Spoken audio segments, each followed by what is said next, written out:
is on the beat, cause you should know that by now. Check it. Hey yo, music's on my mind, like my 59, 50, I ain't lying. Check it. Yo, this ain't a fitted song, this a get with it song. Yo, what up? Yo. BTV Sports, what is going on, everybody? Welcome to another edition of Yo BTV Sports, live from Bravery Studios in Garfield, New Jersey. I'm Jason and Ugo. That's Ugo boy. We got Mar behind the glass. And also, we have a very, very special guest in the building today, bro. I've been waiting a long time for this. Big shout out to this guest who came on first class, second place, my show, way in the infancy of its shows. And now we're here. He's live in studio, the one and only Kyrie Williams. What is going on, Kyrie? What's up, man? Survey says one more for the good guys. Oh, man. So how's it going, man? How's everything going? Everything is great, man. I mean, I really appreciate you guys having me here, and I appreciate the warm welcome. I can't complain about nothing, man. 2024 is here with a vengeance. Yes. Now, before we get into the show, I want to just a little bit about your fandom and your history. So here's one thing that's interesting to me. So obviously, I know you're a big Giants fan. Yep. And you're also a Brooklyn Nets fan. That makes sense because he used to be in Jersey. You're a big Jersey guy and everything. But I'm curious to wonder, how did you become an Atlanta Braves fan? Okay, that's a great question. So as we know, when we were growing up in the 90s, most of us, I'm assuming, we're around the same age, roughly. Yeah. Mm-hmm. You know, that team was always playing on TBS, TNT, whatever it was. Yep, that's right. That's right. Yep, Ted Turner's team. That was Ted Turner's team, right. So it was that. Wonderful because I was always watching them, and then the other thing was I'm surrounded by Yankee fans, like most of us are, right? Living in this area, and you know, I just. Something in me said, I'm going to be a contrarian. I'm not going to root for the Yankees. I didn't want to root for the Mets. And I was like, yo, I watch this team all the time. They had won the World Series in 95. Yes, so I was like, okay. I was like 9 years old. So I was like, okay, this is my team. I'm riding with it. And then as you remember, when they had those battles against the Yankees in the 90s, it was like, whoa, this is intense. And then I had to just kind of stick with it. And my friends never let me forget the fact that I was an Atlanta Braves fan. So I stuck with them. Hey, we won a chip in, what was that, 2020? So 2021, so, you know. Score one for us. All right, there you go. I like loyalty. I love loyalty. Yeah, absolutely. Loyalty. And that kind of reminds me of how people always question, how is it that I'm a Yankees fan and a Jets fan? Because usually it would be like Yankees and Giants, something along that line. But it's funny because I grew up around a lot of Mets fans. You know, my cousins are diehard Mets fans, and they hate the pinstripes with a passion and all that stuff. You even mentioned the pinstripes, they gag. You know, that's how much they hate them. So even though they kind of try to do the pinstripes, they try to. So, but a lot of them also are big Giants fans. And, you know, when the Giants were still relevant and, the Jets weren't anything and we were always considered the little brother and so on and so forth, I figured, you know what? All these Met fans, I don't want anything associated with these, so I'm going to go with the opposite. I'm going to be a Jets fan. And obviously that didn't turn out to be a good decision either, but you know what? It's all about loyalty. That's right. Loyalty. So I live and die with this team. Most likely die, but yeah. We are like in the sense that it's a contrarian type of. Yes. It's rooted in Yeah. As I don't know if this is the right word, but anti-disestablishmentarianism. That's more or less right. We're gonna say it is. Yeah. We're gonna rock with that. All right. So anyway, Kyrie, thank you for coming through, man. We really appreciate it. Thank you for being a fan of the show, man. But also, before we continue, we got a little bit of sponsorship. We do. We got. You came bearing gifts. And let's go. Let's take a second to talk about our partners, New York Posse. New York Posse is a brand that strives to inspire and push creative culture towards forward. Check out all of the outstanding apparel at NewYorkPosse.com and follow them on social media. You could also purchase New York Posse apparel at Levitate in the American Dream Mall, as well as the Palisades Mall, Butterfly in Yonkers, and many other locations throughout the tri-state area. Yeah, let's open these up. It's still Christmas. You come bearing gifts. Yeah, man. I mean, for everybody that's a guest on somebody's show, I don't care if you're going to the Breakfast Club or you're going to the White House. You should come show your appreciation.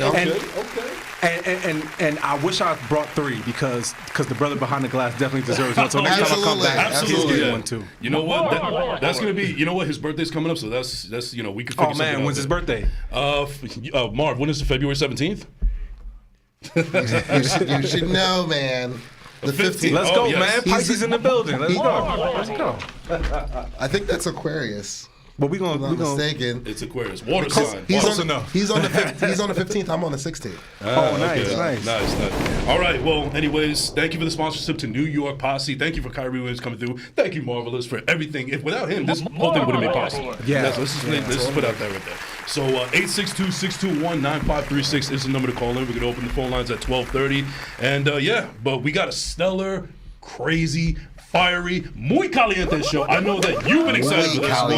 Oh my God! So you know what? Let's jump right into it, and it is Super Wild Card Weekend in the NFL. Can I get some Chris Tuckers? Yeah, some Chris Tuckers. We've all been waiting for this, baby. It's playoff He's been football. waiting all week for a Super Wild Card. Now, obviously, neither one of our teams are in it, and he's the only one that has a dog in this fight. So take it away, Ugo. Oh my goodness. So. One more Chris Tucker. One more Chris Tucker. Yes. Shout out to Chris. We gotta get you on the show. So yes, Super Wild Card Weekend is upon us. We got a bunch of really intriguing matchups. A bunch of matchups today that are going to go into tomorrow with my boys playing, and into Monday night with the Eagles and Bucks playing. So we're going to go through each of these matchups. We're also going. Oh, and we just got some breaking news. The Steelers Bills game is postponed. Oh, I just got it right now. Yes, it'll be moved to Monday. Because of the weather in Buffalo. Yes, that snow. And honestly, they should postpone the Kansas City Dolphins game. Yeah, because -30. Like they're playing in Antarctica, like that's way too. Well, listen, I wouldn't be shocked if that gets postponed too. Well, listen, I have no love for the Dolphins, so tough. They got to deal with it. They got into the playoffs. They don't get any special treatment. They should play in the North Pole if that's the case.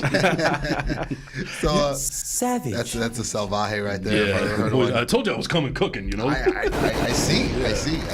You know what? But it's interesting because as much as I'm sure that the Kansas City brass, if you will, are leaning into the fact that it's going to be cold and they're a warm weather team and stuff like that, maybe they should postpone it because that could also come back to bite them. Like, this is unhumanly cold. Yeah, nobody's going to play well. This would be the coldest game in NFL history. This would be colder than the Ice Bowl. Yeah, the Ice Bowl, I believe that was like -10 or -15 degrees. This is -30. Yeah, and with the wind? Yes. I actually heard on the Michael K show on the 98.7 ESPN that the cheapest tickets right now in the wild card is Chiefs and Dolphins. They're going as low as $66 right now. And that's because nobody wants to go in that weather. Yeah. And especially considering the fact that the Chiefs fans specifically have been so used to winning for the last 6 years or so, and they always bring the noise when they come to Arrowhead Stadium and everything, but they kind of lost their luster this season and maybe last season a little bit before the Super Bowl.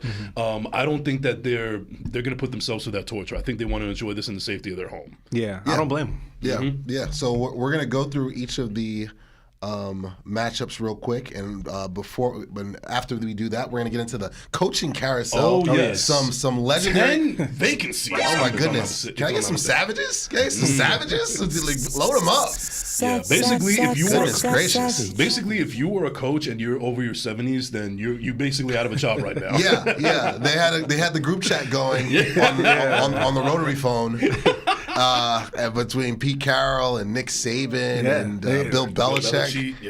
Belichick. Oh, I see what you did there. Hey, listen, if you want to burn Kellen Moore if you want, I'm going to burn Bill Belichick all I want. Burn, baby, burn. Disco Inferno, baby. Now, how about if he comes to the Jets? Just hypothetically. First and foremost, he's not coming. That would be hilarious. Come on. I have a better chance of having a one-night stand with Florence Pugh than Bill Belichick coming over. We've seen crazier things, but manifestation. That's all. Speaking to existence. I see it. So yeah, let's go through each of the matchups real quick. Let's kick off with the matchups for today. So you have Broncos Texans, and you've got Dolphins Chiefs as of now. As of now. So that's to be decided. So and that's a Peacock game. Yes, it'll be Peacock exclusive. I'll be a Buffalo Wild Wings in Parsippany with my guys. Nice. Yes. We should get them to sponsor the show too. We should, especially since you have Juice versus Sauce, and they have a Sauce Garner sauce. They do. It's perfect. It's perfect. Now streaming on all digital platforms. Juice versus Sauce. I do hip hop as well. I don't know if you. I was gonna ask if that was your song in the open. That is. That sounds good. I like it. So if you got, for those living under a rock, our theme song is 5950 by yours truly, You Go Boy. Streaming on all digital platforms, so go stream. Go stream that. Go Boy Run that up. music. You should know that by now. And we'll Shame be, at you. we'll be, Shame if you don't know. and we'll be doing. We need something to prop this up. We'll be doing a live unplugged concert here at Burby Studios at some point. Yes. Me and Marvelous were putting that together, so stay tuned for details on that. That'll be sometime in February or March. So we'll make that happen. Can't wait. Get a Bart Scott. Can't wait. I know it's in there somewhere. That's your guy. And let's get a Joe Beningo in there while we're at it. Shout out to Joe. We love you. So let's kick things off with Broncos Texans. I'll give my 2 cents and I'll kick it to you, fine gentlemen. Sure. Yeah. I love the Browns here. I do. I think Joe Flacco and the Browns have some really good momentum. It was really smart for them to rest.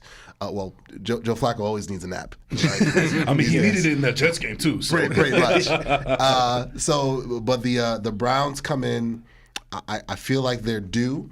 Both organizations are due. They've had some tough times as of late. But the Browns, the momentum they had. Jason has mentioned it on numerous occasions. They've got the best defense in football.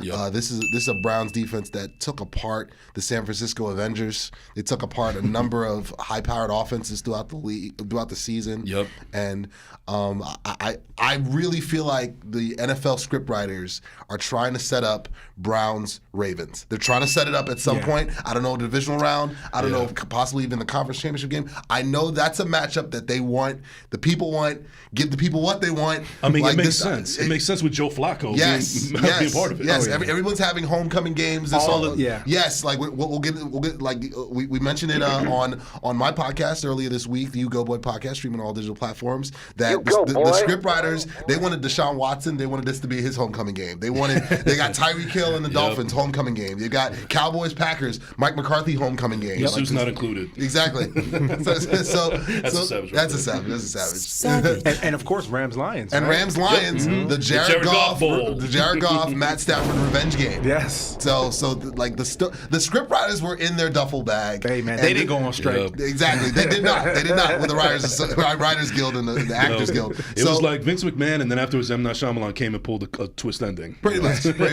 So we'll kick things off. What up, G? Vince ain't doing much these days. So we're doing sitting on that money, man. Yeah. Him and TKO, they just cut him a check and like, go away, bro. So I love the Browns here. I love the Browns. I love their defense. I know C.J. Stroud and round of applause for DeMeco Ryans. Yeah. He should be Coach of the Year. He gets my vote. He gets my vote 10 toes down. I mean, I love Dan Campbell, but that's either Yeah, Dan Campbell he's going to get some votes as well, but I just feel like for the Texans, they have been a laughingstock picking in the top 3, not top 5, top 3 of the draft year in and year out. He comes in his first year as coach, and you got Stroud, you got Will Anderson from Alabama, their GM, who I haven't been a big fan of. Oh, Casario, for his treatment of Deshaun Watson or whatever, and also firing a coach just 1 year and done. Especially coaches of color, especially. Exactly. Mm-hmm. Was it Cully and Lovie Smith back to back? So, but they put things together, and it seems like a culture shift. I mean, absolutely, the excitement and the energy around his team I haven't seen it since Deshaun Watson and JJ Watt and Hopkins. JJ Watt when Hopkins was there too. No, so he Ryans from day one. He wanted to bring that hard nosed. Lunch pail. We're gonna work. We're gonna get it out the mud. We're gonna work. Blue collar. The way he was when he was a player for the Texans, and when he was a coach as a DC for the 49ers / Avengers. So I'm gonna go with Browns here. It's gonna be a physical, tough football game, but give me the Browns 24-17. Okay. I'm like you. I love the Browns in this game. I think that the Texans story is a great story this year, especially how they were from the dumps in the dumps these past couple of years, and now they've risen up to the occasion with a legit head coach and a legit quarterback. I think he's going to be a stud for a long time coming, and they definitely got to get some weapons. I know that they're going to attract stars, especially considering now that they're no longer a laughingstock. They got a good quarterback and a good head coach, and you know how players love to save their money. You know, being in Texas, the state tax, they're going to benefit off of that. Yeah. But you know what? They're not there yet. Right now, it's all about the Browns. They're an established defense. I got to give a lot of credit to Kevin Stefanski because he's had 4 different quarterbacks coming in this season, and they've been able to make it to the playoffs. They have a real legit run of going to the Super Bowl. I don't know if they're going to win it, but they have a legit chance to get there. And they're a great story. And they've never been to the Super Bowl. They never won a Super Bowl. So their window is right now, but you know what? They have to start somewhere, and it starts off in Texas with the Houston Texans. And I just don't think that the Texans are ready for the moment. I think they're eventually going to be, but right now they got to eat a little bit of humble pie. This is the first time many of them are being into the playoffs, but it's just not their time yet. I think that the Browns are really hungry, and I still feel like this Browns defense is the scariest defense in all of the NFL. I mean, Jim Schwartz is a defensive genius. You got Myles Garrett back there. You got Denzel Ward in the secondary. If he plays, we'll see. Yeah, messed up his knee. Yeah, but you know what? I feel comfortable with their depth as well if he doesn't play. Agreed. So yeah, if Joe Flacco is indeed playing in this game, I think he's out to prove a point as well. So I just think that this is the Browns all the way. I'm going to go with the Browns 27-14. All right.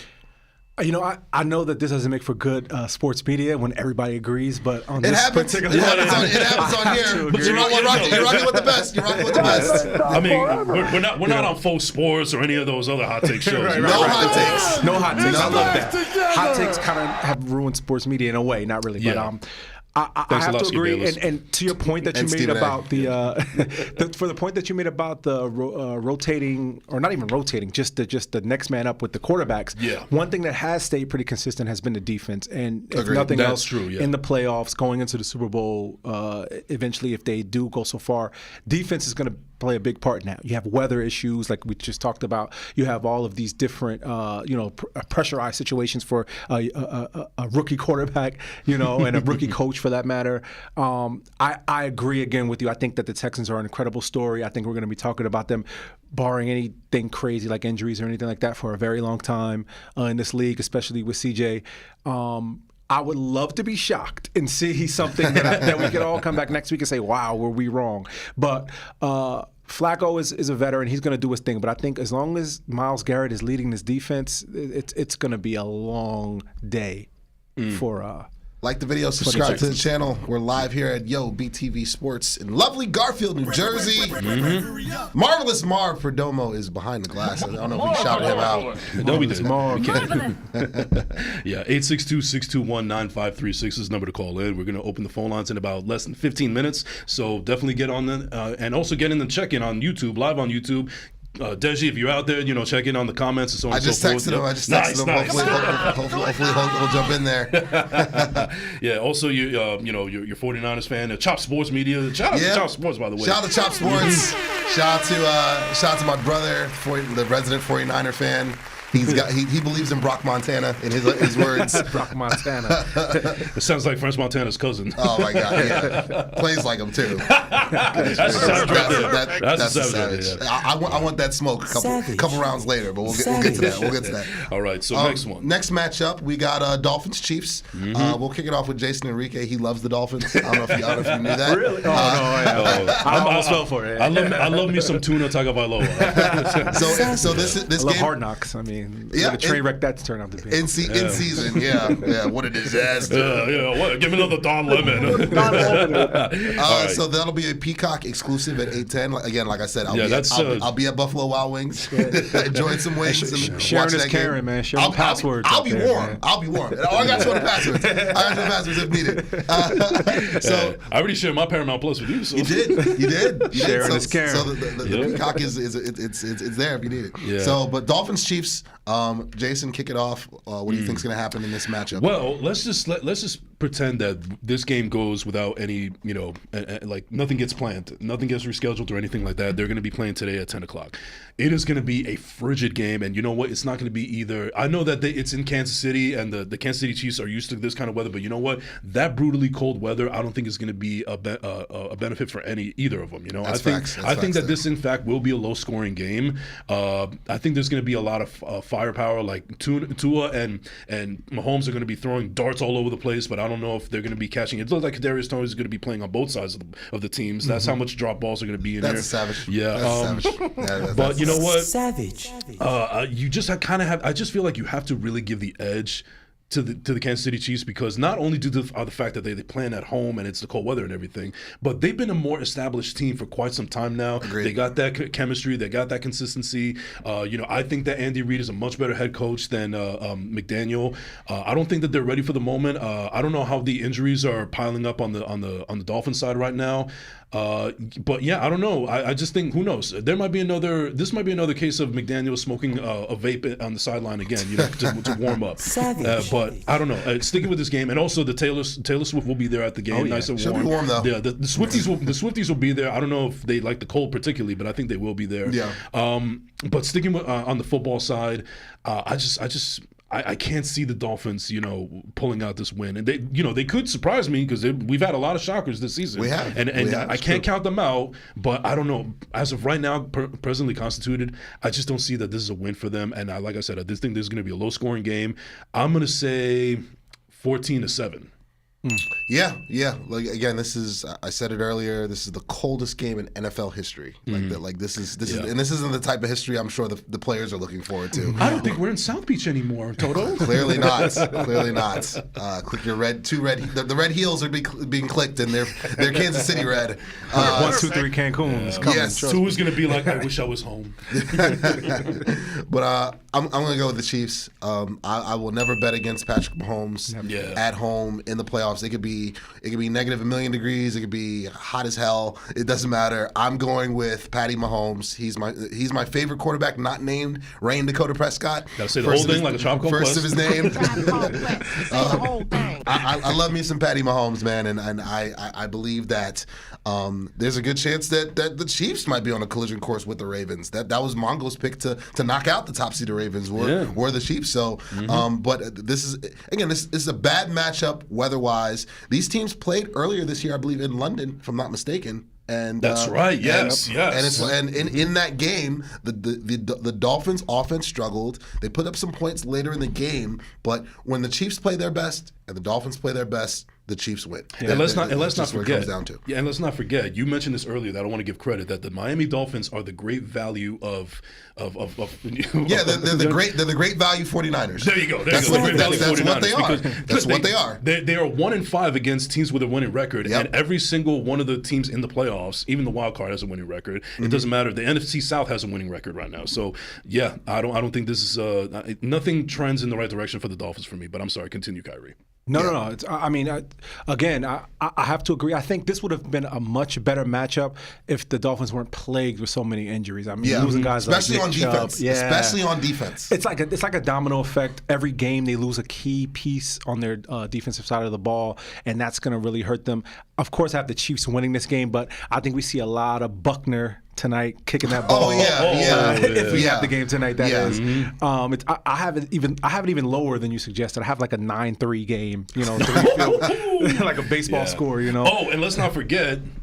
You can't count out the refs, yes. I fully expect that there's going to be an egregious call. Like, matter of fact, I would not be surprised if the Dolphins are actually up and they just have to seal the way of the game, but something stupid is going to happen and then the refs are going to throw a flag, and then afterwards Andy Reid and Patrick Mahomes will cook something up and put the game on ice. Mark, give me 15 trashes for these refs, man. Yes. Keep your finger on the button. I'll be back. Go get a snack. I'll be back. Goodness gracious. NFL officiating is trash. Yeah, it's horrible. Big trash. So let's keep it moving to the game that just got postponed. It'll be now on Monday night. Yeah. So a Monday night doubleheader. Let's go Steelers, Bills. More inclement weather. Yeah. You got volunteers shoveling as we speak. I heard they were getting paid, but still, that's ridiculous. $20 $20 an hour with food included. Jeez. And I'm guessing that's what's up though. I'm guessing. I hope free tickets too. Like it's the least. Yeah, Woody Johnson, take notes. All right. Exactly. Listen. Give me. This one's tough to pick. Yeah. It's gonna come down to quarterback play. That's what we mentioned on the Ugo Way podcast earlier this week. And I know Josh Allen's going to turn the ball over at some point in this game. Absolutely. It's just a matter of when is he going to turn it over early, which I expect. I expect a sack fumble or a pick or an egregious throw where you're just like, what was he looking at there? Didn't he throw 2 in the end zone last week? Oh, he did. Yes. He did. Just horrible interceptions. Can I get some trashes for Mr. Jenner? Mark, do you have the X-Files music queued up? Because he's a generational guy. I like that. That's what we do. So, Mr. Generational over here, he'll be the difference though, because Mason knocked your head off Rudolph. Savage.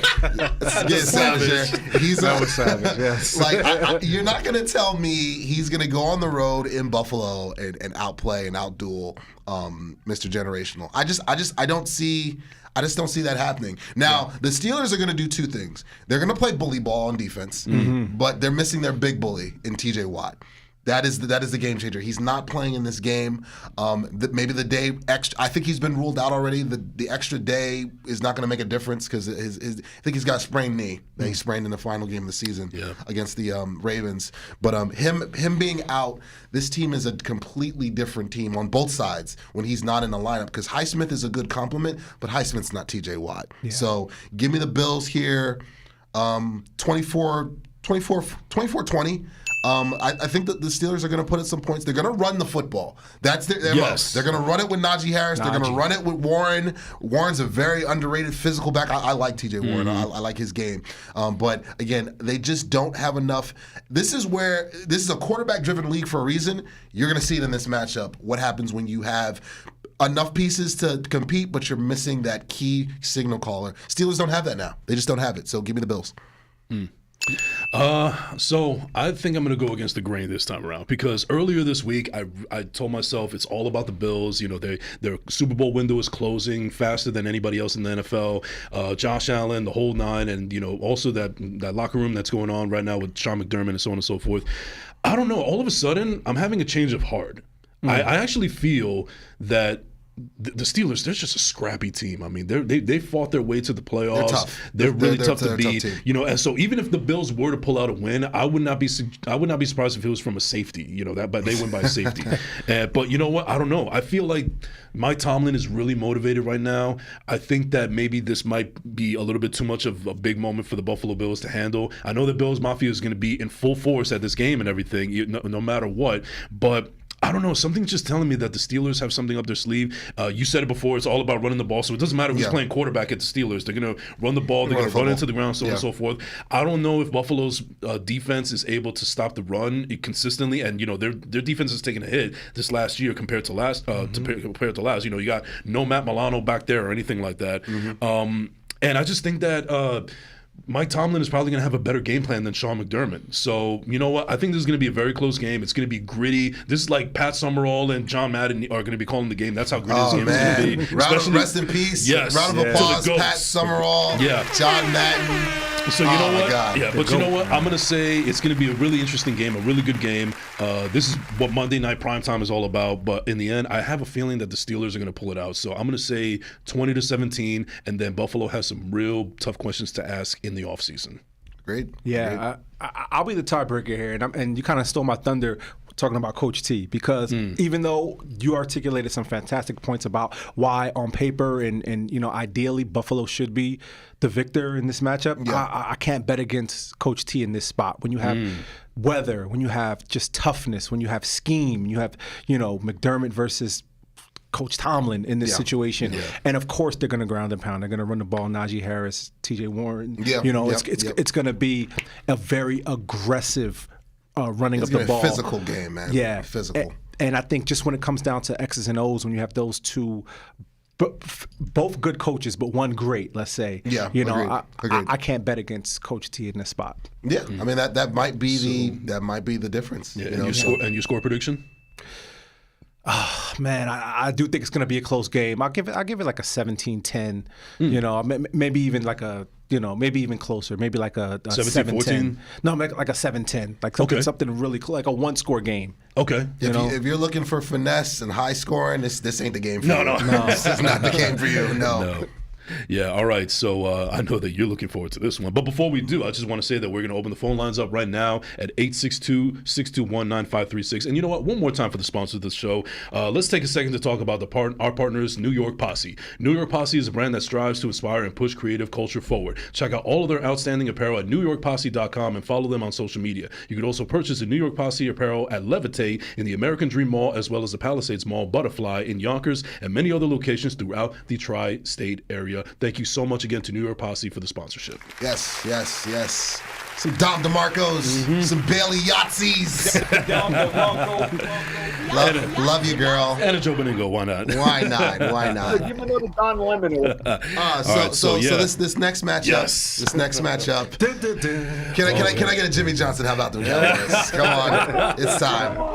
And one more Jimmy Johnson. One more smile face on him right now. I just feel like the room just lit up more with that smile right now. It's America's team. And you know what? I'm gonna hold the belt for this one. I'm gonna bring the belt for this one. Man. And this is typical Cowboy behavior. Oh yes, it is. It is. And it's just about to get worse or better. No matter how you want to look at it. And Mark, can I get a Chris Tucker? Can I get a Chris Tucker real quick? Because I believe it's about that time to keep that same energy. This segment of Keep That Same Energy is brought to you by the First Class Second Place podcast, now streaming on all digital platforms. The You Go Boy podcast, now streaming on all digital platforms wherever you get your podcast. And our sponsor, of course, New York Posse. Yes. For holding your boys down with the free merch. Appreciate that, man. Appreciate that. This is what we do. Much love, bro. Much love. Yep. That's good. Yes. Get it all out. So this upcoming matchup here, I know national media. They don't even care about the other matchups. Honestly, if it were up to them, this would be the only game in town. Every network was. I don't know if that's true, but I'm going to run with it. Trust me. Faux Sports, ESPN Fake Take, Colin Clownherd, the Shady McCoys, Shady Clown McCoy, Speak, Manuel Acho, the whole lot of them, man. They skip clickbaitless. That's what I call them. Like all of them. Stephen A. Clown. They're all tapped in, and they're all waiting for Sunday afternoon at 4 o'clock Eastern Standard Time at Jerry World for the Cowboys and Packers. And all week long, what I've been hearing, and can I get some tell me when I'm telling lies? Tell me when I'm telling lies. Another one, Mark. Tell me when I'm telling lies. So the segment I saw on all the Clown Take shows and all the Fake Take shows was, what if Dallas loses? That's what they've been leading with. They want and Mike Florio, another a strong candidate for Clown of the Week. Everybody's favorite segment. Everyone's favorite segment. He dropped the gem a few in his eyes a few weeks back about if Bill Belichick finds his way out of New England, which he has, he's parted ways, as we mentioned earlier, and we'll get to later on. Jay's happy about. Ding dong, the witch is dead. Yes, you stole my thunder. Yeah. That somehow Bill Belichick is basically the coach in waiting for the Cowboys, for Mike McCarthy to be fired after they lose in the wild card round. He's been pushing that narrative for weeks. And so where's my camera? So again, I'm gonna put this in layman's terms in complete honesty. Before the Cowboys had Mike McCarthy, their prior coach to that was Jason Clown Garrett. And you talk to any Cowboy fan, former offensive coordinator for the New York Giants. That's exactly what popped into my head. And can I get some trashes? Yeah, very trash. This guy was Mr. 8-8. He was 8-8 his first season with the Cowboys, first full season. 8-8 his second season. 8-8 his third season. And his final season in 2019, his 9th or 10th, because he was the interim in 2010. I lost count by this point. He went 8-8 again. Yeah. So Cowboy fans, you go from that to an immediate Verizon Wireless upgrade with Mike McCarthy, who is giving you a 12-5 season, followed by another 12-5 season, followed by another 12-5 season. So, no, they have not won the Super Bowl in his tenure. They haven't even been to the conference championship game in his tenure. But as you both know, as respective fans of your fan bases, it's hard to win Super Bowls. Yeah. It's hard to even get to Super Bowls. Yeah. Who is out here? Apparently, we don't know the meaning of playoffs. Exactly. Playoffs? According to the national media takes, the hot take shows, everyone's out here winning Super Bowls. So all these quarterbacks, Lamar Jackson, he's won a Super Bowl in their minds. Josh Allen's won a Super Bowl.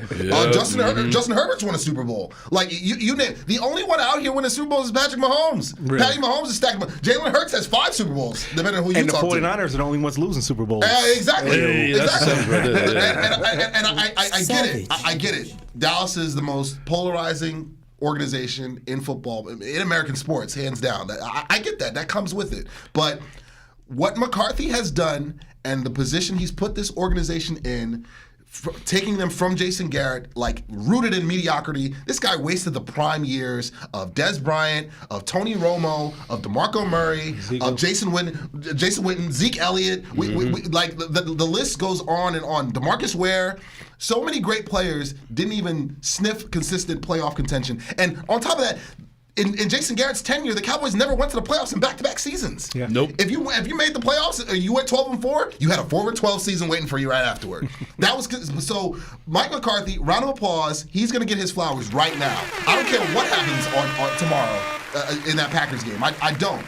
This guy has built a consistent contender in the NFC, and it would be a foolish mistake to fire him, regardless of the outcome. Now, with that being said, they have to win this game, because it is lined up for them. The 2 seed is almost as good as the 1 seed this year, because you're guaranteed 2 home playoff games. There are 3 teams out of the NFC that I can guarantee you. Of these 3 teams, one of these 3 teams is going to make it to Vegas. Yes. It's either going to be San Francisco, it's either going to be Dallas, or it's going to be Detroit. One of those 3 teams is going. Yes, I'm putting them in there. Okay, all right, I like it. Because of the way they played throughout the season in totality.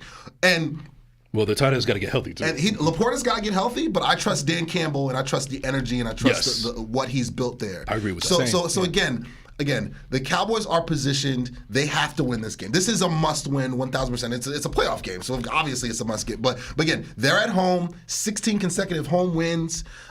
Dak Prescott, Rain Dakota Prescott, first of his name. Gotta say the whole thing like a Drago Quest. Named to his first All-Pro team. Round of applause for Rain Dakota. Sedarian DeLeon Lamb. Top 5, and he's not 5. Top 3, and he's not 3. He's a bad boy. I like CDYAC, shout out to Mel Kiper. Dreads and all. Yeah, he's right now the best wide receiver in football, not named Tyreek Hill. I keep saying that. Again, it is, and Micah Parsons. Round of applause for Micah Parsons. The Lion is always hungry. Penn State's own. Shout out to Penn State University.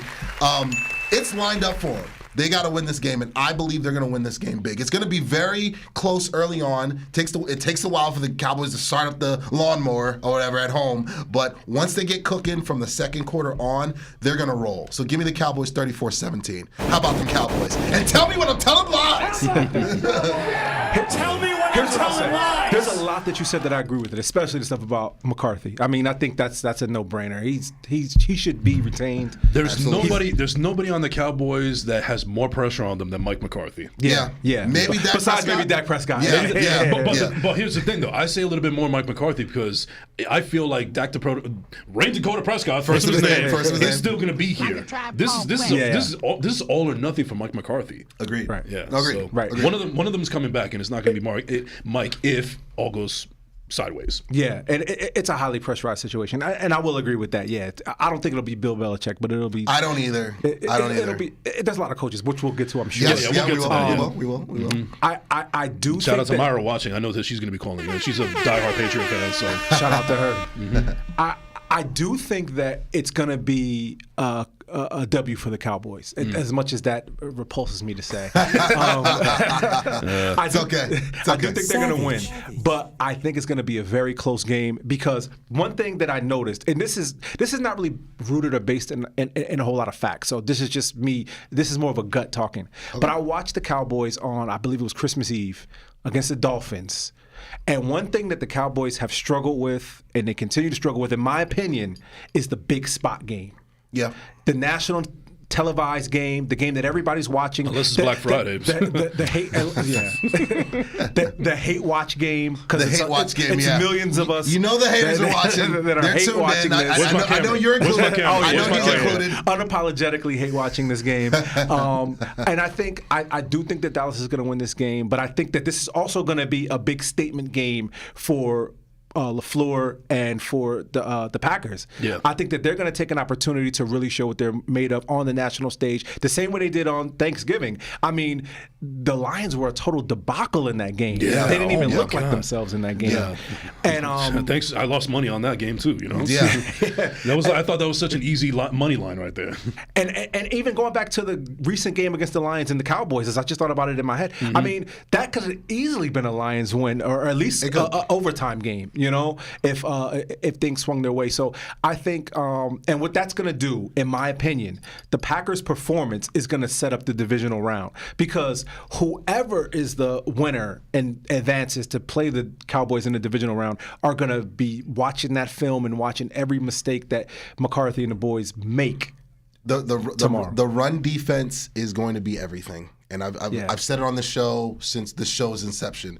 A big reason why the championship drought has been as egregious and disastrous as it has been is because in the playoffs, you name it, they've run through this Cowboy defense. C.J. Anderson is still running through the Cowboys somewhere in Los Angeles. McCaffrey ran through him. Yeah. Adrian Peterson ran through him. Ahmad Bradshaw and Brandon Jacobs ran through him. I'll take it back. So again, the run defense is everything. They have got to stop the run. And Jonathan Hankins, he's back from injury. They signed him for this reason. Mozzie Smith, they drafted him for this reason. Yeah. And again, Micah Parsons and the boys. Dan Quinn, if this is his last tour with the Cowboys, which I believe it is, I think he's the coach in waiting for the Seattle Seahawks. I really believe that. If this is his last ride, this defense has got to step up and send him out the right way, and that's with the Super Bowl run. So yeah, this run defense is going to be key. And if the Packers can run the ball, A.J. Dillon's not playing, but Aaron Jones is playing. And he's had some big games. He had a 4-touchdown game against the Cowboys a couple years ago when Jason Clown Garrett was still coaching in 2019. Stopping the run's going to be everything, and if they can't stop the run, it's going to be some problems on Saturday. Take it on home, right. Jay. Listen, I mean, I'm in lockstep with everything that both of you guys said. I just want to reiterate that Mike McCarthy has a lot of pressure on him, because can you imagine if I don't want to put any manifestation of negativity out there. Sorry, Ugo, but let me just speak in hypotheticals right here. Can you imagine if the Cowboys actually lose in typical Cowboy fashion that you have PTSD over for so many years? Since Vietnam, I'm a Vietnam War vet, man. Yeah. What year is it? What year is it? And I don't want that. As a football fan, I don't want to see the Packers beat the Cowboys. I want to see the Cowboys at least go to the divisional round. But like, can you imagine if he lost and against to the Packers, his old team? That would be so much egg on your face right there. Yeah, right. Yeah. So, but you know what? He has a lot of pressure on him. But you know what? I think that the Cowboys are ready for this moment. I actually predicted that they could make it to the Super Bowl this year, but they got to run through these teams first. I think the Packers have been a great story, and Jordan Love has actually proved me wrong. It's amazing how the Packers go from Brett Favre to Aaron Rodgers to it looks like Jordan Love. I mean, it's amazing. So, they know what the hell they're doing over there in Green Bay. But you know what? Like the Texans, I don't think that they're ready for the moment yet. I think that LaFleur is just getting warmed up. It's just not time yet. This is an appetizer for LaFleur right now. You know, the main course hasn't come out yet. This is dessert ready for the Cowboys right now. They need to get through this. They know what they have to do. They're playing in Jerry's world. And I'm sorry to be a little facetious here, but the refs are going to do something. I think that Jerry Jones is going to make sure that the check clears with the refs. And I'm going to go with the Cowboys here. 30-14. Give me 5 Dom DeMarcos, Marv. Get them lined up. Yeah. And how about the Cowboys? CeeDee Lamb is going to prove, pay me now. Yes. And one more time before we go to the next game. There we go. 862-621-9536 is the number to call in. The phone lines are open. Please join us. And also in the check-in on YouTube at Bravely TV. Anyways, so let's get to the next one. The next game, which will be in prime time tomorrow night. Everyone will be tuned in, and it'll be on NBC. And I've been waiting all day for Sunday night. You got Rams, Lions, the Matt Stafford Revenge Bowl, the Jared Goff Revenge Bowl. And I'm locked into this game here. I've kind of been back and forth all week. I mean, I said it earlier this week on Hugo Boy Podcast. I feel like the Lions are due. They haven't won a playoff game in a minute, in a hot minute, in a New York minute, in a Detroit minute, whatever insert city in standard time you want. And I know that place is going to be rocking. Yeah. That place is going to be rocking. Ford Field has not. I don't think Ford Field has ever hosted a playoff game. I don't believe. I think the last playoff game. Hosted. No, I No, don't think so. I don't believe so. The old Silver Dome they were playing in with freaking Barry Sanders. Yeah, right. Yeah, I know. They played a bunch in there. Smokey but Robinson was in the VIP and everything. Yeah, Aretha Franklin was there. Yeah. exactly. So yeah, I think the Lions. I think they're due. It's going to be a tough, physical Dan Campbell type of game. Both teams want to run the football. Yeah. I would not be surprised if a line actually bit off a Rams kneecap in this game. Yeah, exactly. Exactly. It's going to come down to turnovers. Yes. Turnovers. You got two quarterbacks that love to give it up under pressure. Matt Stafford threw 2 picks against the Giants a couple weeks ago to you guys. Yeah. A game really the Giants should have won. If Mason Crossbar would have made his field goal. He only makes them in the playoffs. Makes him in the playoffs. Talk about PTSD. Oh Yes. Tell me when I'm telling lies. Tell me when I'm telling lies. Tell me when I'm telling lies. But give me the Lions here. Yeah. In a nail biter. It's going to come down to whoever has the ball last. I completely see this game being tied at 20 or 24. Actually, I see points being scored. Tied at like 24 or 27, and the Lions needing a game-winning kick to send them to the next round. They want Dallas. They want a rematch with Dallas bad. Yeah. And they feel like we deserve it. Exactly. I think as fans we deserve it as well, because they're still talking about eligible and ineligible. They're selling eligible jerseys now in their pro shop. Hilarious. But give me the Lions here in a very exciting turnover-filled game, because I believe both quarterbacks are going to give it up. Because under pressure, that's what both of these guys do. Right. So there's going to be a lot of throws. Yes, a lot of questionable throws. Yeah. A lot of NSFW quarterback play, as we like to call it. But give me the Lions here, 30-27 in a nail biter. So I'm really excited for this game. I think that out of all the wild card games, arguably this is the one that I'm looking forward to. This is, like I mentioned before, this is Oppenheimer and IMAX. This is the one that you definitely don't want to miss. Now streaming on Peacock. Oppenheimer's on Peacock. Yes. Yeah, I think I'd rather watch that than the Chiefs-Dolphins game right now. Savage right there. Yeah, but anyway, I've loved Detroit all year. I think that Dan Campbell is one of my favorite coaches in the entire league. He is the epitome of a guy that I want to run through a brick wall for. Facts. Yeah. Facts. And you know what? I owe him an apology, because I remember when his first press conference when he got hired, he looked like a complete doofus, at least in my eyes, talking the craziness that he was talking about. But you know what? He backed it up. It up. And I'm a guy that's all about actions speak louder than words. And with that being said, I think that this is Detroit's time. I think that they're hungrier than the Rams. The Rams have also been a great story too, with Puka coming out and being a stud. True. Matt Stafford still has a little bit of juice left in the tank. But and Aaron Donald, I mean, you can't count out Aaron Donald. Yeah, I mean, that future dude is Hall of Famer, first ballot. Still doing it. So amazing. But you know what? I think that this is going to be a wildly defensive game on both sides. Although it will be, I can't even say a high-scoring game. Maybe a mid-scoring game. But you know what? I agree with you that there's going to be a lot of turnovers. Yeah. Maybe some fumbles when running the game, running the ball. Excuse me. And right now the point spread is the Lions opened up at 175. So it's a home game. I think that the Lions, I don't know what the fan base is called, but the 8 miles, whatever you want to call it. Yeah, 313 against the world. Shout out to Des. Against the free world. Yeah. So it's free world versus 8 Mile. And you know what? I think that, I don't know, something tells me that Jared Goff is going to have a slightly better game than Matthew Stafford. I also remember that Mike LaFleur is the offensive coordinator for the Rams. He's not somebody that I have a lot of high regard for in this game. I think that he may have a questionable play call. But at the end of the day, I think it will be a close game. It will be exciting, a lot of defense, a lot of turnovers. I will be not surprised if Dan Campbell actually screams in a ref's face. He's already screaming in their faces. The game hasn't even started yet. Yeah, or they might want to gift something to the Lions after screwing them over against that Cowboys game, because allegedly. It was an illegal formation. We already talked about it. It's neither here nor there. We don't. That was in the past. Yeah. But anyways, I'm gonna go with the Lions here. I'm gonna say 23-20. Yep. So free world versus NWA. There you go. I would say 3-3 against Point Break. Well, that works too. Yeah. That works too. Anyway, let me shut up and keep going. I mean, I agree 100%. I think this is Dan Campbell's year as far as this round. Excuse me, this is his round.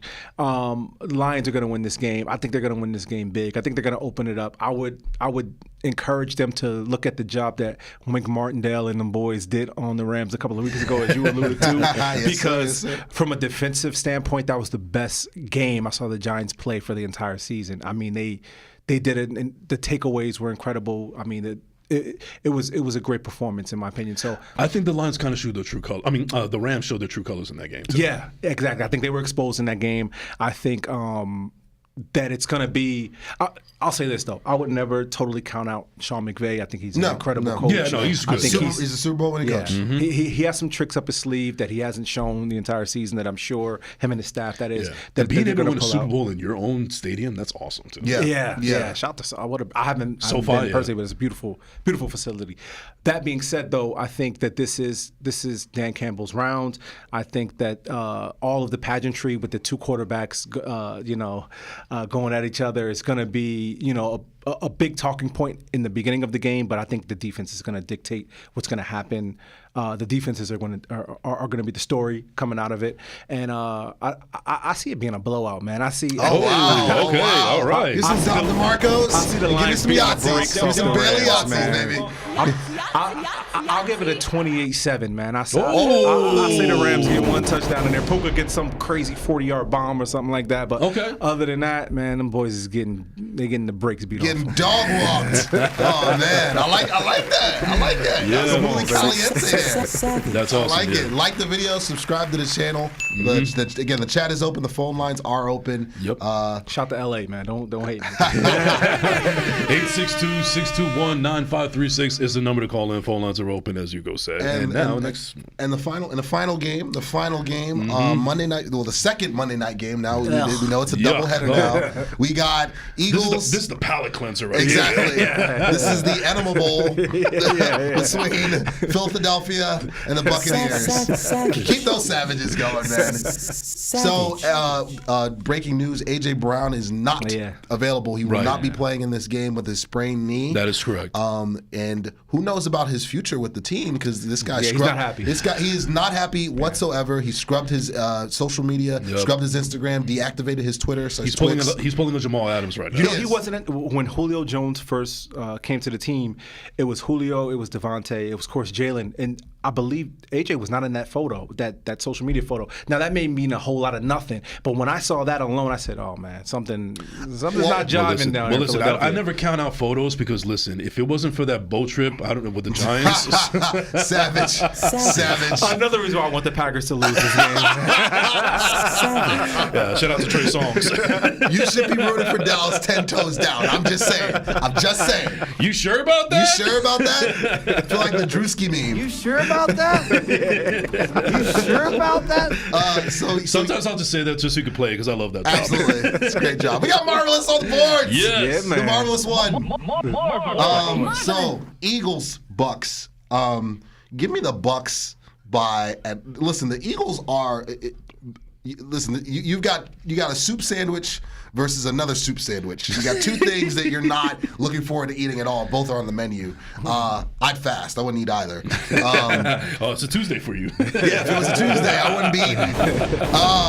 Golly. Well, considering that this is going to be a freaking hurricane, it's a 96 to 99% chance of rain, so it is going to rain 1,000%. Jalen Hurts just started throwing yesterday, I believe. Wow. He hasn't been throwing all week, and he even admitted himself going back into the game probably wasn't the smartest idea.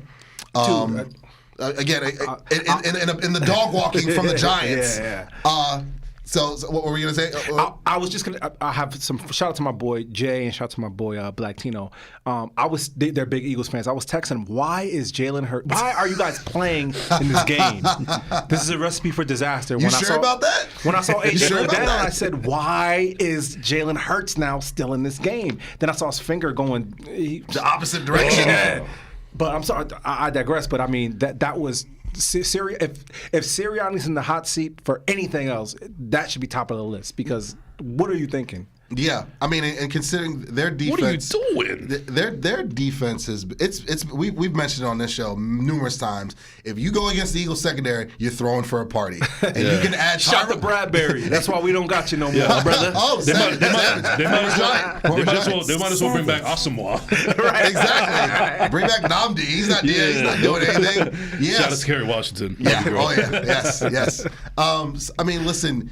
Tyrod Taylor, he's thrown for a party. Yeah. Dak threw for 2 parties. Yeah. Sam Howell threw for 2 parties. Oh. Kirk Cousins threw for a party. Matt Stafford threw for a party. Shout out to the Commanders. They were the first team to expose the Yes. Eagles, in my opinion, Yes. early on when they went to overtime. They should have won that game. Lionel Richie and the Commodores. Lionel Richie and the Commodores. I mean, and of course, you can add Brock Montana. He threw for a party against them. Oh, Everyone throws for a party against the Philadelphia Eagles. Now, the weather might derail the party, but Mike Evans is still matched up with Bradbury. Yeah. So give me that matchup 10 times out of 10. That's all day.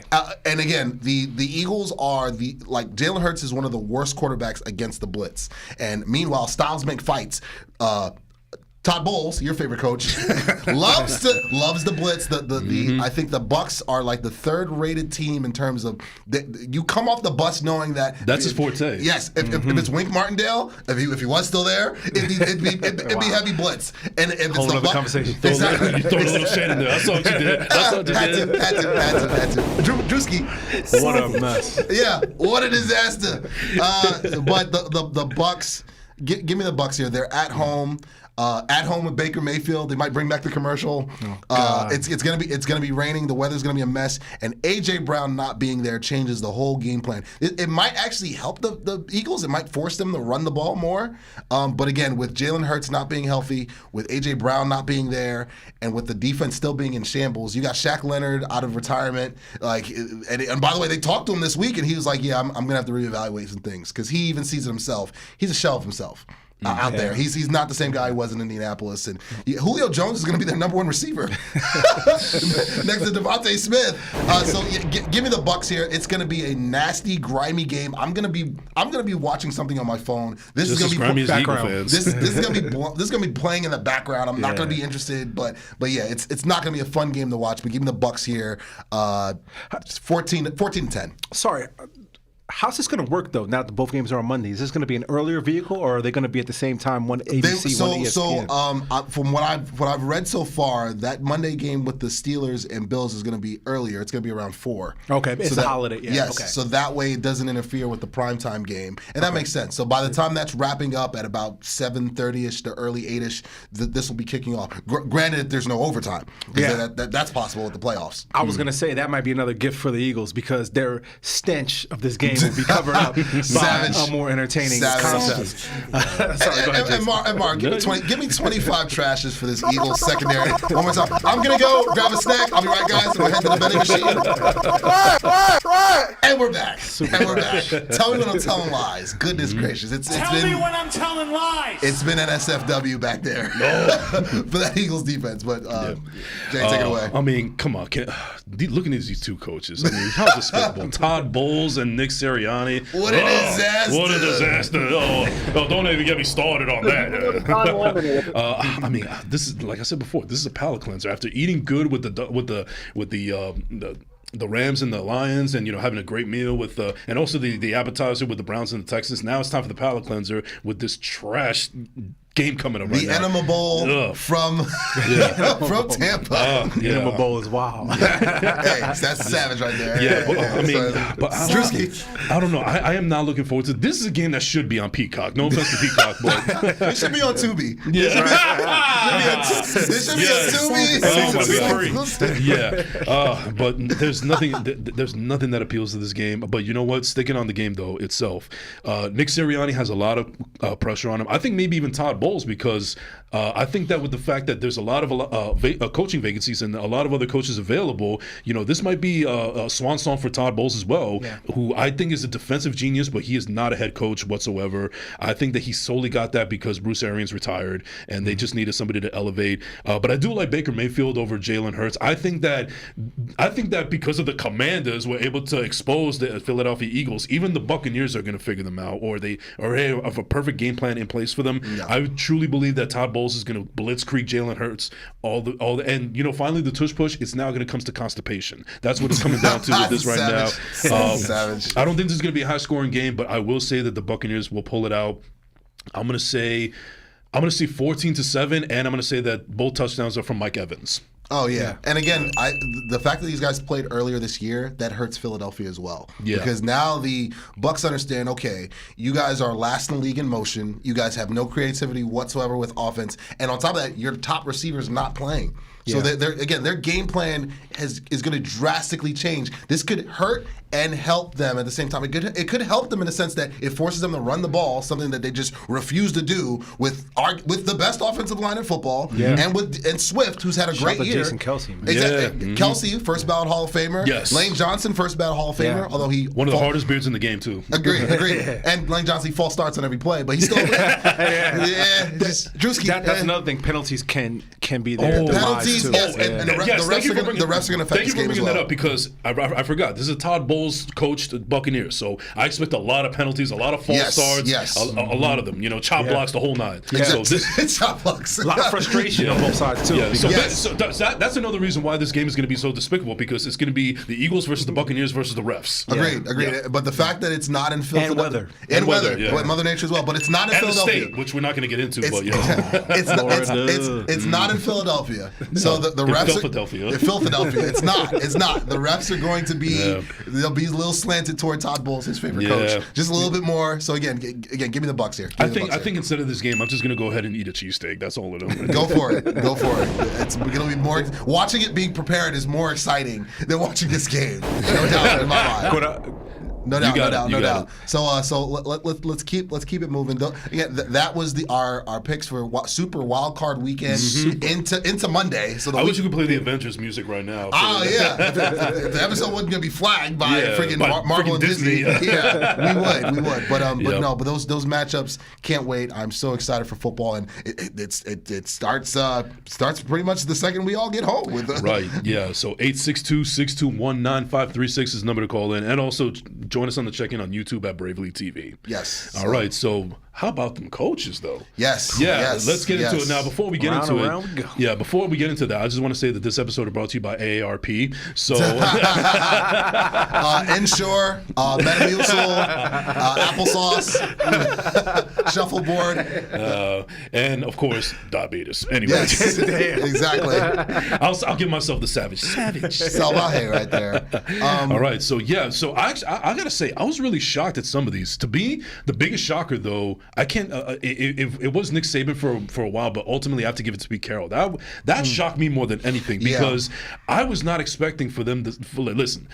If Pete Carroll wanted to leave on his own terms, I can understand that. He can get a job elsewhere. People are going to definitely, clamoring for him. But the fact that they let him go, and then as far as to say that, he may still be involved with other operations and so on and so forth, I think that they were just trying to clean it up. And due to that press conference that Pete Carroll had, I get the sense that they actually fired him, and they're just trying to, do a PR stunt here. But I ultimately think that they gave him his walking papers. Yeah. Agreed, 100%. I mean, I think that they basically gave him what they call a soft landing or a golden parachute, or whatever you want to call it. Right. Which he deserves. Yeah, no, Super Bowl, another Super Bowl winning head coach, national championship winning head coach as well. Except when he decided to throw the ball instead of run it, but that's another case for another story. And I mean, Beast Mode going on another podcast, which exposing his truth of that didn't make Pete Carroll or Russ look any better. No, it did not. It did not. I mean, shout out to Marshawn, he's box office. I'll watch him. Him and Club Shay Shay. I love Club Shay. Yeah. Okay, we can say it. Okay, shout out to Shannon Sharp. Mars back. So I mean, listen, I think that Of all the coaching departures, Carroll was the only one who, when they asked point blank, would you be back next year? He said yes. He said, he's like, yes, I expect to be back next year. And then keyword expect. Exactly. Yeah. Then 48 hours later, SpongeBob, exactly. The front office, Schneider and company, are just like, yeah, bro, like we want Dan Quinn, so you gotta gets to step in. So I think that. I think of all these situations, the most ideal one, and mind you, the Patriots, they've already named Jared Mayo, their new head coach. I like that a lot. I like that hire too. I knew Flores was in the running as well. Again, he has to play him twice a year, so he's not going to be happy with anything they do. Honestly, for me, the most shocking, it wasn't even Pete Carroll. For me, it was Mike Vrabel. Yo, that's a great point. You know what? Give him a Don DeMarco for that one. That's a Don DeMarco. I'll take a Don Cannon too. I'll take a Don Cannon and a Bailey Yahtzee.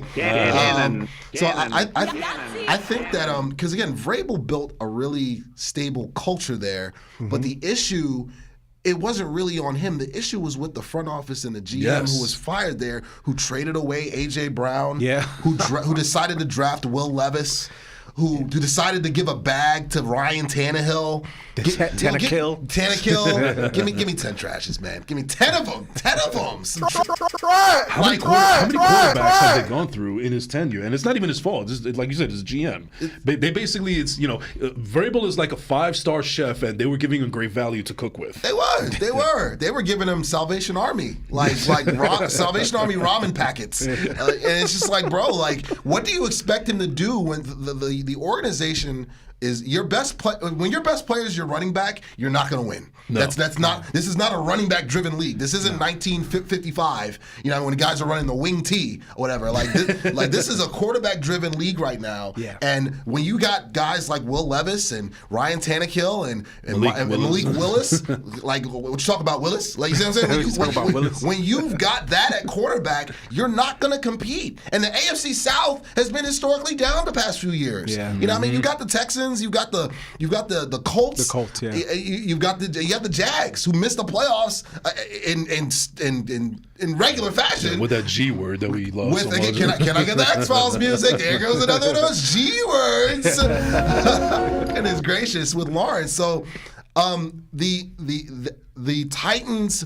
Their front office is not built to win right now. It's not. And so they're at a deficiency from the GM perspective. They're at the deficiency from the head coaching perspective now. And they've been at a deficiency with the roster building as well. Right. So Vrabel, honestly, Vrabel leaving is a blessing for him. For him, yeah. It's for him because he is absolutely going to get. I thought he was going to be in consideration for the Patriots job. I think everybody did. I think that's why it was such a. Well, you know what? I had heard during the season that there were talks about Jerome Mayo coming, taking over Bill Belichick's place. But I also thought that if there was a vacancy in Tennessee, if they got rid of Mike Vrabel, they would have to seriously consider him, especially considering that he's already been a coach in this league and he's proven. Right. And he's gotten into the AFC Championship already before. And they're just giving it to a neophyte, essentially. Yeah. This nothing really has nothing to do with football and scheme. And, do you think this is politics? It's a little PR because one thing that New England needs, and they need a culture change, right? I mean, Bill Belichick has been there 24 years. 24 years, yeah. And I mean, his cast of characters, whether it be Vrabel or McDaniels or whoever, or Patricia or whoever has come with him and all the people that surround him. I think it was needed. I mean, I think. Mayo is the polar opposite of Bill Belichick in a lot of ways. And I think the energy and the talent that he can attract to New England on and off the field could be something that they were looking for with that decision. I mean, leadership is big. When he was a player, he was voted team captain 7 consecutive years. And that's a big deal. That shows you that he is a leader of men, even as a player. People will rally behind him. They will go to war for him. Again, they need to fix their drafting. Because they have not, that is, if you want to talk about 100, exactly. You want to talk about a knock, Cole Strange, a major knock. Bailey Zappi is their franchise quarterback right now. What does that tell you? And I think Belichick knew himself. That's why he wanted to relinquish his GM responsibilities. I think if he took a long look at himself and said, "Man, I'm the problem when it comes to building this team." Yes. Because there was nobody else to blame because he's the one that not only was the chef, but he also bought the groceries. Yep. Yeah. And he was shopping at Salvation Army. Whack 100.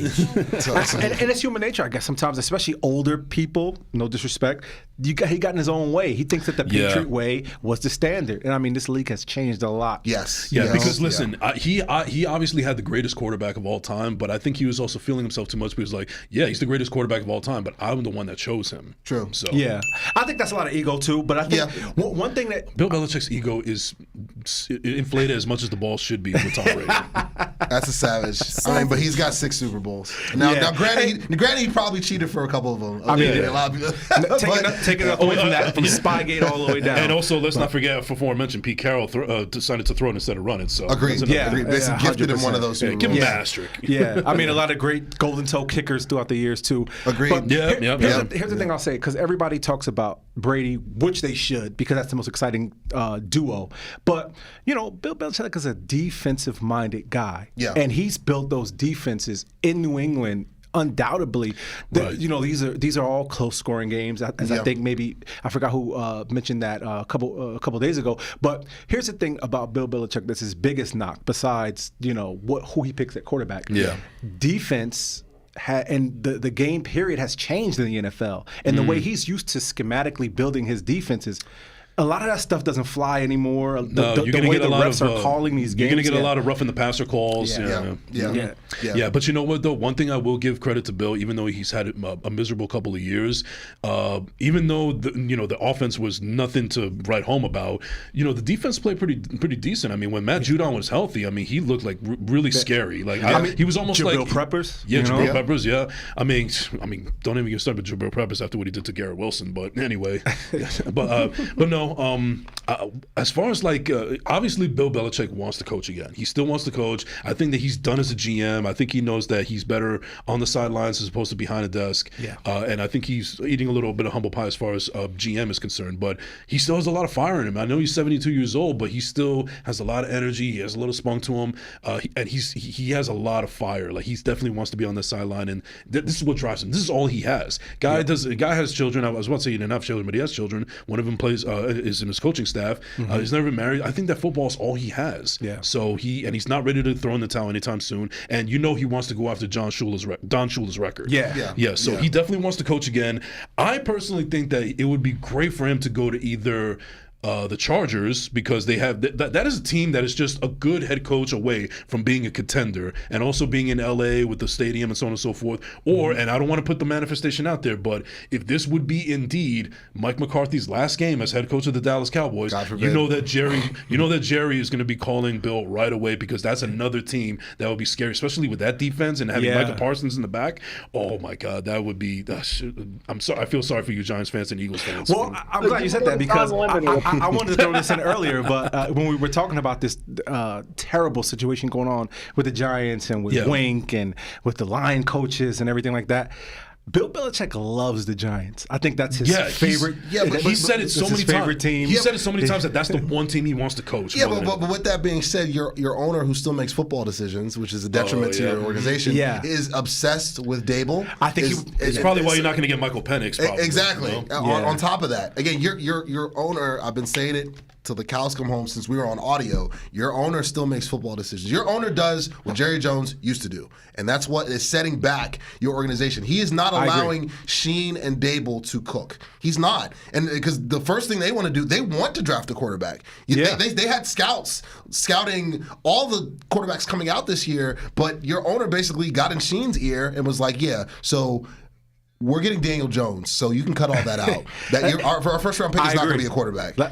I said to you guys last week, I think that was a big thing with Tommy DeVito getting the couple starts over Tyrod Taylor. I think, but not discounting everything you're saying, because you're absolutely right. I mean, he gets in our way, he gets in his own way, talking about the owner here. But I think that with a long conversation and a lot of honesty and the passion that Bill has for this organization, being the Giants, going all the way back to LT, I mean, if it was me, and obviously it's not, I would ask Coach Daboll kindly and respectfully to get out of the way in a heartbeat to bring in Bill Belichick, because he's not only bringing his expertise, he's bringing his passion for the organization. If Bill sits out this year, because we mentioned the Chargers job, the Chargers are meeting with Harbaugh next week. Yes, they are. I think and I believe that's where he's going to go. I believe they're going to. I believe it too, but I'm just saying that, like, if it was there for Belichick, that would be a perfect scenario. If he sits out a year, which is possible, because again, if the Cowboy job, God forbid, doesn't open up. He could pull a Mike McCarthy, where Mike McCarthy took a year off. Exactly. And then you have the pick of the litter. You can go really wherever you want. And if the Eagles job doesn't come open, because that's another opportunity there for him to just come into a roster that's really already built, that is definitely devoid of some talent on the defensive side. Bill Belichick would absolutely fix the Philadelphia Eagles defense. 100%. And also, I think this is very unlikely, but what about the Washington Commanders? Because they got the second overall pick in the draft. They need a quarterback. Bill Belichick, I think he could ramp up that defense. But honestly, I don't think that would be a good fit for him. I'm just saying that I know that they would definitely want to call him out. I think with the hire, because they just hired one of the GMs, so one of the GMs for the 49ers.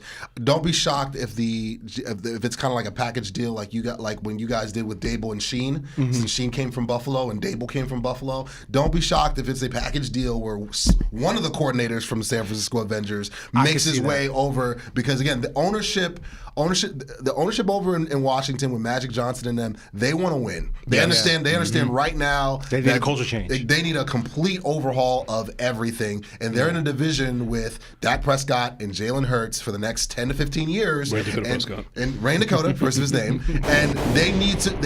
That's why they're going so hard to try to get Caleb Williams. You know, what I mean, they're going to try. If the Bears even think of not getting him, which I think would be a terrible mistake on their part, if they decide to stick with Justin, I think Justin Fields is not the answer. I'm kind of I'm on the same boat as you. I kind of like Justin Fields. Though. I just think they have a coaching problem. No, I agree. Yeah. I think Justin Fields there is not good. I don't think he's trash. Can I get a couple trashes or whatnot? I think, even though you say he's not trash. Exactly. I think he's trash in that situation. Yeah. I think if again he's an Atlanta kid. I think the Falcons need to get on the phone and make that. The move makes too much sense. You get Justin Fields with all that young talent, with Bijan Robinson, Drake London, Kyle Pitts. But he is an Atlanta kid. And that could be a disaster with him, with everybody at home. He's never been, even at Ohio State. He's never been an off the field. Kind of guy with off the field issues or drama. On him. No, please don't. But you know how it is when you're home. He's not Jameis Winston. Yeah, he's not. Oh my God, that's savage for Jameis Winston. One of the biggest. Savage. That is one of the biggest clowns in the NFL. I can't help it. But anyway, I think that is tailor made. Arthur Smith got fired, and the ownership there in with the Falcons, you've done a great job of assembling talent. But I said this when the season started. There's no way there are serious contenders, even in their own division, which is trash in the South, because they don't have a quarterback. They had Taylor Heineke, the muffler man. He started games for them. Desmond Riddler from Gotham. He was like starting a revolving door. Yes, exactly. So they need a quarterback, and I'm telling you, Fields in Atlanta, that should be the move. And with that being said, Chicago should be all in for Caleb, because if they're not all in for him and he goes to freaking Washington and it actually is not just a Wendy's sandwich guy, is actually good, he could be a problem in the NFC East. He could. So a lot of storylines that are going to play out. We'll be here for the draft and free agency. That's going to be fun. Yeah. But you should come through for that guy. You absolutely should. Oh man. We're going to have we'll have a super show on the Ugo Boy podcast for the draft, like we always do every year. And we'll definitely have a super show for the draft and free agency on Yo BTV Sports. Oh yeah, big Yahtzees, Bailey Yahtzees. Of course, absolutely. I gotta Google this Bailey Yahtzee or whatever. Bailey is first of all, she's absolutely gorgeous. Okay. So that, let's get that out the way first. Okay. We do that here, but we don't do that here. So, but she's hilarious. She's hilarious. Okay, T'Challa. Of course. Rest in peace to Chadwick. Yes. But yeah. So a lot of the coaching carousel is going to keep on spinning, and again, but Harbaugh is going to be a Charger. I believe that. Too, their owner has deep pockets. SoFi is a lovely stadium. Yeah. It's a lovely. And again, they've got the quarterback in place. They've got pieces. We rattled our we were speechless knowing how bad the Chargers were when you've got a roster with Derwin James, with Joey Bosa, with Khalil Mack, with Keenan Allen, Eckler. With Mike Williams, with Eckler. And I mean, look at that Michigan defense. Exactly. So you know Harbaugh is going to build a winner. That's what the man does. He builds winners wherever he goes. And as long as ownership can let him cook, because that's not in San Francisco, that's not what happened. They got in the way, and the ownership and the front office basically. They felt like they could be in the kitchen cooking too, and he's like, "Yo, I'm a 5-star chef. I don't need you guys. Here's the list of what I need. Let me cook." They wanted to get in there and help him cook, and that's why it didn't work out there. But I think the Chargers will let him cook, and I think that they'll be a contender for sure. I agree. You're a fan of Bailey now? Yeah, he's a fan of Bailey now. Okay, I'm looking at it right now. I didn't see it before at, as they say on the Michael K. Show, Smoke Show. Oh, yeah. Bailey! Love you, girl. She's a Cali girl. Yeah. And she's hot. Anyways, but yeah, going back to I'm sorry, I just kind of got distracted by this. Need a moment. Of course, it needs a moment to recalibrate. Yeah. He'll be saying Yahtzee tonight. Yeah, but all right. There's obviously not much to say about Nick Saban because he's not. He didn't get fired or quit. He just retired. I think he's completely done. He's checked out. He's checked done. out. He's He even said recently that he feels that this season took out of him more than usual. Yeah. So, but you know what? He's had a prestigious career. Round of applause for Nick Saban. I know a lot of. Round of applause for him. I know a lot of my Dolphin fans are not happy with him. Period. But yeah, I was not a Nick Saban fan the way he did them. He did them dirty. But after watching the, I mean, I don't know. I think my sociopath loved that portion. Oh, you were loving it as a Jet fan. So there's a great documentary, The Two Bills, The Art of Coaching, with Bill Belichick and Nick Saban. I loved it because. Oh yeah. So I didn't love the ending part because Bill had to throw a little shade to the Jets there. Of course, it's never gonna go away. They're beefing forever. Hates you guys. He hates you guys, and I'll never understand it. I'm like, what exactly did Woody Johnson do to you that you hated him for 24 plus years? It's Cardi B. We beefing forever, man. We beefing forever. You see what I'm saying? It's like Donald Griffin said. Maybe he hates Q-tips. I don't know. Savage. All the Shout out to Donald self-eyes. Griffin. I love him, man. Savage. Donald Griffin is the GOAT of ESPN. No, but Yes, that is a great documentary, The Two Bills, The Art of Coaching. And again, what I saw with Nick, the way he left the Dolphins wasn't the most ideal, but the man was born and bred to coach in college football. Yes, that's where he's at, and I think. And he was at the mecca of college football. He was. Yes. He was. I mean, imagine making Tuscaloosa, Alabama, a destination spot. Exactly, exactly. And he reestablished Alabama as a dynasty title town because they weren't that when he got there. They weren't. And again, everywhere the guy goes, he wins, and he's but the Tide. Exactly. Roll Tide. Roll Tide. He made WAC 100 look good. He made Jalen Hurts look good for temporarily. He made them look NFL ready. He did. He got a lot of quarterbacks and a lot of players paid. Yeah. And I mean, I'm sure they were getting paid in college too, but that's neither here nor there. But Well, I think that kind of goes that's to a savage. A lot of people are saying that because with the NIL situation and the way that the structure of college sports with the transfer portal and whatnot is changing, I think that was a big motivating factor for him to maybe just get out of the way. Oh, big facts. Big facts. That's a big reason why he left. You even go over to college basketball. It's a big reason why Mike Krzyzewski, Coach K, and a lot of the blue bloods, why they stepped aside. Calipari, they've been playing players forever, so he can care less over in Kentucky. But what I'm saying is, a lot of coaches from the old guard, they just don't want to adapt with the times. They're just like, you know what, we got lifetime contracts anyway. We're good. So and he's I think that's fine. a great thing. Sorry, not to cut you off, Jason, but I think for a lot of reasons, because it's not good for them, but it's also not good for the player. Agreed. Because although they can lead them in so many great ways with the X's and O's because they're great basketball minds, as we know, especially in college, there's a lot more to that when you're leading these young men onto the court or onto the field, and having that culture established. I think it's a great opportunity for a lot of these younger guys to come in who can kind of understand and translate to these kids in a better way. Right. So I think that's needed across the board. Yeah. Big facts. And for the NFL for that Big matter. facts. Yes. Big facts. Right. Now, here's the thing. I thought that with Bill Belichick out of New England, and I did hear the rumblings about Dramel being elevated to the head coaching position. I thought that there was still a possibility that Mike Vrabel would be in consideration. Now, obviously, that didn't happen. So now that we have a couple of vacancies going on right now in the NFL, who do you think that Mike Vrabel will be perfect for? Because he wants to coach, and somebody's going to pick him up. Yeah. I don't know. Would it be the Commanders? Would it be the Chargers? I don't know. What coaching vacancy do you think would be perfect? Maybe even Seattle. I don't know. I think Vrabel to the Eagles makes a lot of sense because they're really a defense away, but at the same time their offense they need a revamp. If you want to talk about a team that suffered the most from coordinators leaving.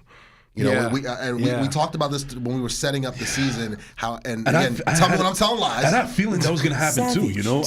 I thought that was going to happen. I thought the Eagles were going to take a step back. Now I was fooled in the beginning because I thought they didn't lose a step because they looked like the best team in football. Yeah, I was fool's gold. Yeah. That was fugazi. That was like Peyton Manning calling Woody Johnson to hire Adam Gase. That's what happened. There you go. There you have it. I mean, but I think that. Sirianni, his seat is actually a lot hotter than a lot of people think. Oh my and God. if they go out there and they get embarrassed, you go from 10-1 to 11-6. You lose 5 of your last 6 games. You lost at home to the expansion team of the Cardinals. Now, granted, the Cardinals beat the Steelers and beat the Cowboys, but to lose to them in Philly in that fashion, and it's rough there, but they really miss Michael Carter. They really, Michael Carter, former Jet. They're at a deficiency with their coordinator situation. There's going to be major overhaul there. I think Vrabel is going to go somewhere where obviously he can run the defense, and he can reestablish that culture, build that culture that he built with the Titans, but hopefully with better talent. Right. So even if Washington allows him to cook, would that be a spot too? Yeah. I can see Washington for sure. And if Vrabel would have come to the Eagles, I think that A.J. Brown would actually consider staying. True. Yeah, I think that's. Listen, I already knew. Me being a fan of a horrendous team for many years, I know when trouble is afoot on certain other teams out there, and due to the fact that the Philadelphia Eagles had to have a players-only meeting, that's never a good sign. Several. There was more than one. Right, but even if one is a red flag enough, but when you have several, then definitely something is rotten in Denmark. Agreed. I think like most women in a relationship, he's already mentally gone. AJ, Give me a Dom DeMarco for that. Can we get a violin for me as well, man? And give me some. And he mentioned a woman, so bring on Bailey. Give me some Bailey Yahtzees. Keep them coming. Yeah, but you know what, man? You got a lovely wife, man. So you really lucked out, Thank man. you, So man. congratulations on that. And you have a beautiful family, I gotta say. Thank you. Agreed. I think to your point, I think for the same reasons why I think Vrabel will be a great decision for Washington, as you know, this new upstart ownership group, and they have the new general manager. Although I do agree with you that it'll probably be a package deal. Yeah. That makes a lot of sense. Makes too much sense. Somebody with the experience and the pedigree like Vrabel will make a lot of sense for them. For the same reason, I don't think. With that said, I don't think Belichick would be a good idea for Washington because I think that Belichick is so. Headstrong about what he believes in, and rigid. I think this young, new GM in Washington and him would butt heads to a degree that would be unimaginable, and it would be a disaster. Right. But I think that again, I think that Philadelphia is a good decision as well. I could see that happening, but we still got to see how this plays out in the playoffs with Sirianni, because if he can pull off the unimaginable and at least win 1 or 2 playoff games, maybe not going to the Super Bowl, but win a couple games, they could retain him. They just get some new play callers. Yeah, more than likely it'll be an overhaul with the coordinators. Yeah. Well, actually, I'm also reading here that there's rumors going around that the Commanders are actually really interested in Ben Johnson, the OC for the Lions. I mean, I can see that. His name has been floated for a while now in circles. Oh, and let's not also forget what's going to happen with Antonio Pierce. I mean, I know that it's still in Vegas now, but I think the Raiders are going to keep him. I think they should keep him. But there's also give him a fair shake. Yeah, but at the same time, there's also rumors going around that now that Wink Martindale is out of New York, there's a possibility that if the Vegas doesn't keep him, that they might actually bring him as their defensive coordinator. Well, they're still a quarterback away. They don't have a quarterback on the roster, right? So it doesn't matter who if they keep I'm Pierce. just telling you what I read. You know, I agree. I mean, if they keep Pierce and they don't keep Pierce, Aiden O'Connell's not the answer. No, and Jimmy Garoppolo is definitely not the answer. No, you know what I mean? No Jimmy GQ at all. Gorgeous Jimmy. Nope. No. So the draft, the quarterback needs to be at the highest of high priorities for Vegas. Listen, because they're not going anywhere without a quarterback. If you don't have a quarterback, you don't have a team. Don't have a team. At the end of the day. In football, I think in football, it's more than any other sport. You need a coach, you need a head coach, and you need the quarterback. You can't have one or the other. And it's actually been proven with Bill Belichick. I mean, who's a great head coach, but when you have WAC 100 as your starting quarterback and Bailey Zappi, it's not going to work out. No. You know, and I think that Tom Brady is the exception because he's just the greatest of all time. And actually, Bruce Arians is not a bad head coach at all. He's actually shown that he was a great one. But when you have Todd Bowles, all right, that's a better example right there. Like you have the worst year of your life. Shout out to Michael Lombardi. Round of applause to Michael Lombardi, the GOAT, good friend of mine. GM Shuffle, still one of the best shows out there for All Sports Talk, all talk that is football. He mentioned this week that the role and the job of a GM, your first priority, before you even find a coach, your first priority is find a quarterback. Yeah. That's your first priority as a GM. Like, and as a GM, if in your tenure, within the first year to 2 to 3 years, if you haven't found and identified a franchise quarterback, you're exactly G word.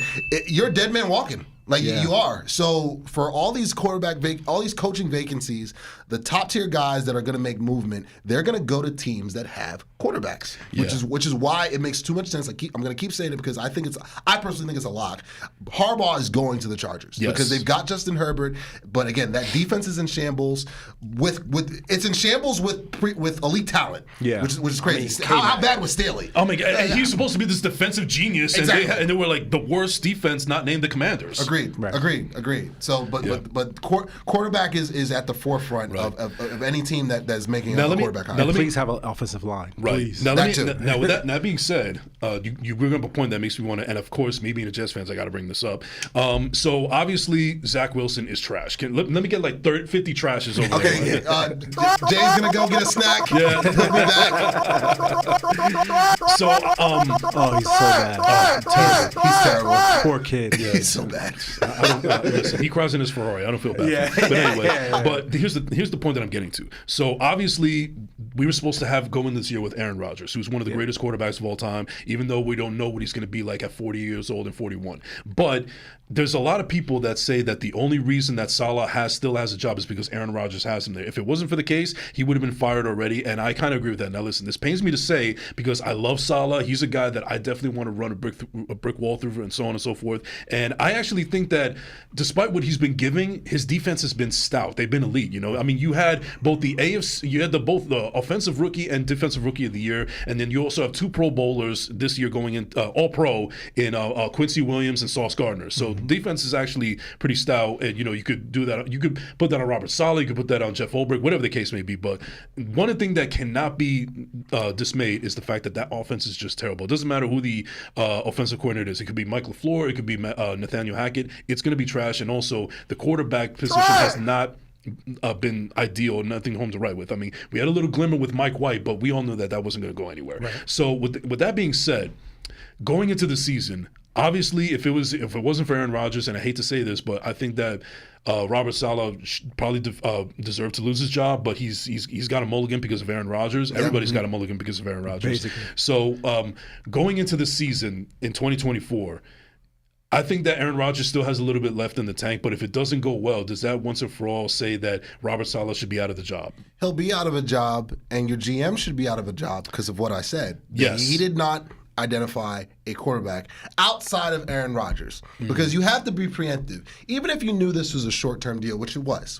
You knew Aaron Rodgers wasn't coming to the Jets to play for another 10 years. No. All right, you knew he was coming for 2 years tops, 2 years max. All right, with that being said, originally, you thought the idea was Zach. You thought that was the plan or whatnot. And what you guys do in the offseason, we've mentioned it numerous times, and we'll mention it again too when draft season is upon us. Yes. The plan post-Aaron needs to be drawn up and mapped out this offseason. You have to put that plan into place now, because if you don't put it in place or whatnot, when he does retire at the end of next year, we'll see how many games he actually plays, because again, health was an issue with him at the end of Green Bay. It's an issue with everyone, but when you're post 40, it's even more of an issue. Yeah. All right. So what is the plan of the Jets? That is the question, the $1 million question on everybody's mind, especially with the GM and your front office. What is the plan at quarterback post Aaron Rodgers? Because if you guys don't have one, Salah won't be there long term, and your GM won't be there long term, and you guys are going to be in a situation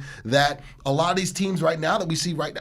Do you guys want to end up as the Commanders? Do you guys want to be picking in the top 5? Do you guys want to be devoid of what direction are we going to go as an organization? And it's even more egregious because I shared it with him. The number 1 ranked defense in the league is the Jets. Yeah. Mm-hmm. But with that being said, on the flip side, the 32nd ranked offense is also the Jets, which is why they're not playing on Super Wild Card Weekend. Yeah. So that is an indictment on your front office.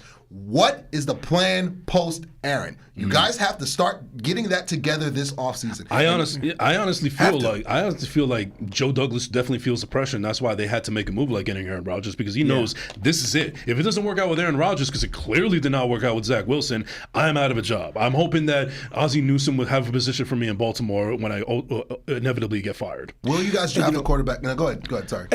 For me with Joe Douglas, I think it's such a incredibly pressurizing, crazy situation, because I give him incredible credit, even though Mekhi Becton didn't pan out, right? No. But I thought it was, at the time, I thought it was a great decision. I thought he had his sights on shoring up the offensive line. And then the miraculous deal that he was able to pull off with Jamal Adams, I think nobody saw that coming. It was definitely to the detriment of Seattle. I think everybody gave him his proper just due. Even pulling off this deal, getting Aaron Rodgers to the Jets.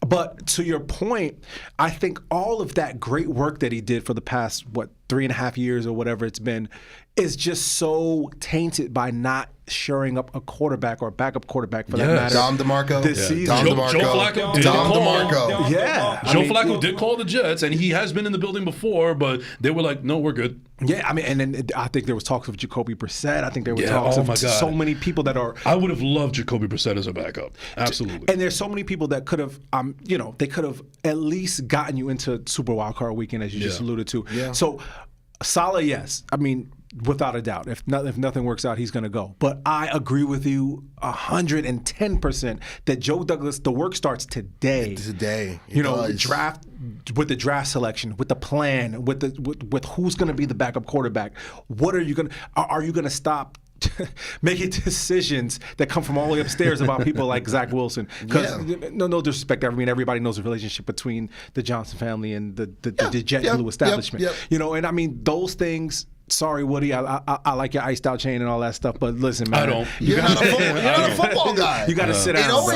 Trying too hard, bro. It always comes back to that. We've said it on the show numerous dozens of times. We'll continue to say it. When the ownership starts making football decisions, the L is inevitable. Yeah, man. And a big reason why you guys aren't on Super Wildcard Weekend and why you guys aren't on Super Wildcard Weekend is because your ownership your ownership makes football decisions that they're not qualified to make. Yeah. Mara shouldn't be putting his foot down that, Daniel Jones is going to be the starting quarterback moving forward. And Tyrod Taylor, you'll be here, but we want Daniel Jones. And you guys shouldn't be, you know what? Zach Wilson's going to start. We're not going to take a flyer on Colin Kaepernick. We're not going to take a flyer on Joe Flacco or Jacoby Brissett. You're 36, bro. 36, bro. We're going and we're rolling with Zach Wilson. Those decisions came home to roost, and you guys aren't playing this weekend because your ownership keeps making football decisions. But the plan post Aaron needs to start today. Yeah. Tell me when I'm telling lies. By the way, Aaron is in the check-in. Tell me when I'm telling lies. Aaron Lucas from We Outside After Work podcast is in the check-in. He goes, I won't talk trash today. Happy wild card weekend, fellas. He's just trying to stay warm. You know what it is? Because he's a Dolphin fan, so he's been one of those. Man. He's been one of those. He's been one of those cautious ones that doesn't want to jinx it right now. So that's what he's doing. Yeah, and because he talked trash once on an episode a couple episodes ago, and he got egg on his face after that. So I think he learned his lesson. It was before the 50 burger game, and before the Bills game to end the season when they lost the division. Yeah. So, but you know what? Big shout out to Aaron. Love We Outside After Work podcast. Love you, dog. Studios. Shout out to Dana. All of them. Yeah. So I think it's about that time, Jay. Oh, I think it's about that time. It's about that time. Mark, cue up the music.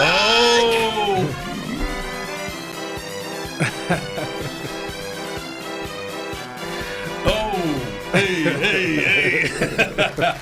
I'm Millie Rock to that song. Okay, so, ladies and gentlemen, welcome to everybody's favorite segment, the Clown of the Week. And before we continue, I want to get the sponsors in one more time. Please, I think they deserve it. So, you know what? I wanted to do a little Vanna White while I read this, so get the merch and everything. So, all right, so, ladies and gentlemen, I'm Jason Enrique, and this is Ugo Boy from the Ugo Boy podcast. I want to take a second to talk about our partners, New York Posse. New York Posse is a brand that strives to inspire and push creative culture forward. Check all all of their outstanding apparel at NewYorkPosse.com and follow them on social media. You could also purchase New York Posse apparel at Levitate and American Dream Mall, as well as the Palisades Mall, Butterfly in Yonkers, and many other locations throughout the tri-state area. Thank you very much to New York Posse for sponsoring this episode of Yo BTV Sports.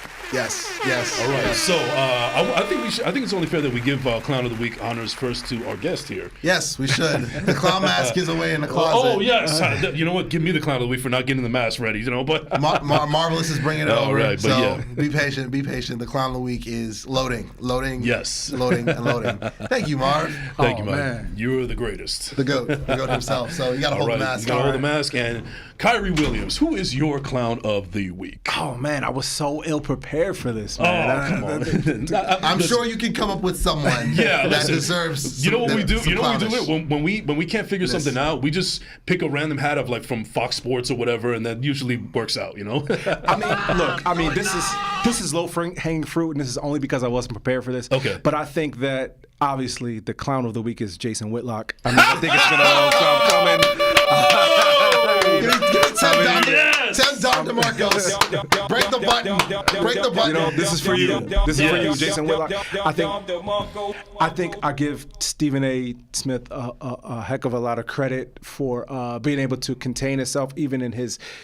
I mean, he called him a lot of names. I don't think any of them were it's not safe. A lot of NSFW. It's a family show. We can't say it. Yeah. But I think, and for anybody that doesn't know who I'm talking about, or who doesn't know who Jason Whitlock is, first of all, you're not missing out on anything. Yes. You could go Big your facts. whole life without knowing who he is. But if you do care to find out, go to the Stephen A. Smith podcast, recent episode where he talked about him and just figure out why. I mean, Clown of the Week, Clown of the Millennium. Hey, all righty. Yes. Tell me when I'm telling lies. Tell me when I'm telling lies. So, I know you've been waiting for this for all week. Yes. He's been waiting all week for a Clown of the Week. All right. Big facts. So, a lot of choices. Yes. A lot of choices. Jason Whitlock he might have been mine, but that's okay. He was in the running. I always keep a number of what?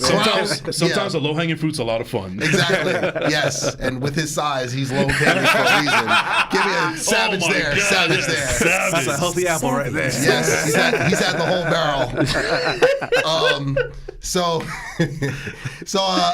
I had a lot of choices to choose from. I'm gonna go with a tandem. So two co-clowns. The first, of course. It's been a while. He has not. It's a shocker, but he's in the Hall of Fame. Skip Bayless, 100%. Click Baitless. That's what I've been calling him. Baitless.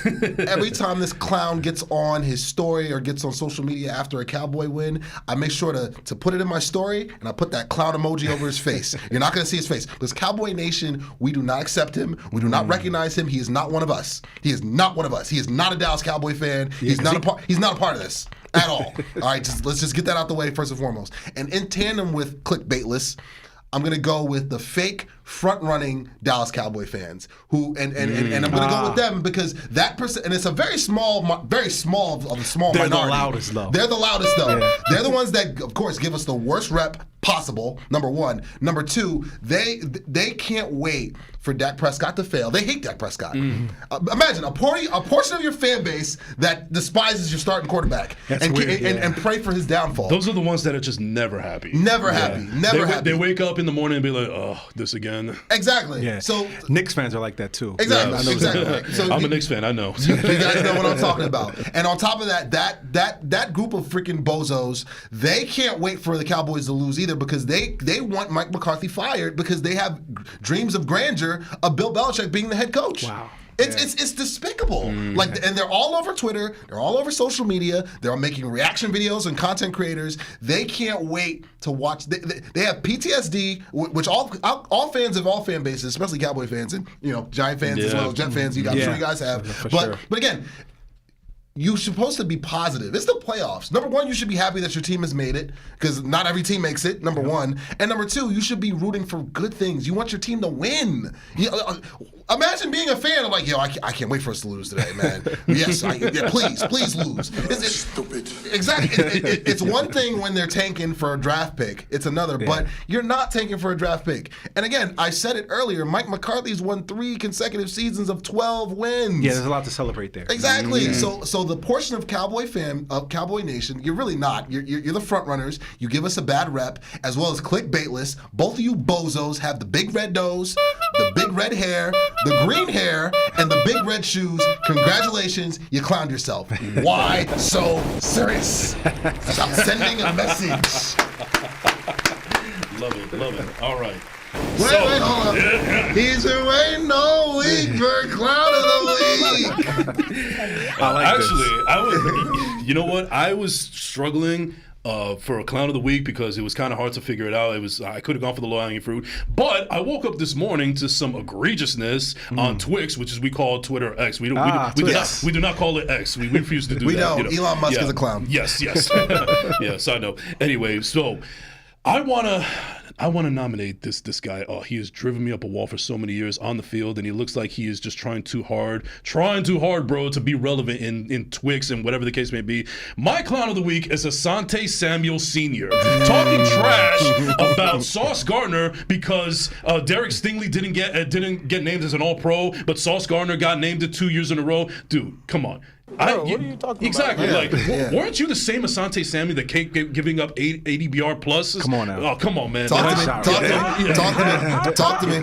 Yeah, come on. Listen, I understand. The numbers can be a little skewed here and everything there, but listen, it's not Sauce's fault when he plays for a team that doesn't travel. Just because they don't put the best wide receivers on Sauce, and that doesn't have the numbers of a Darrelle Revis or Antonio Cromartie, whatever. I just think that you're being a troll because you come from the Belichick tree where you hate the Jets. You're trying to stay relevant. I don't care about your 2 Super Bowl wins. You got grandkids and you're worried about a 23-year-old in the league being voted All-Pro. Come on, bro. You are a clown. You are a clown. You. There goes the water bottle. A clown. Round of applause.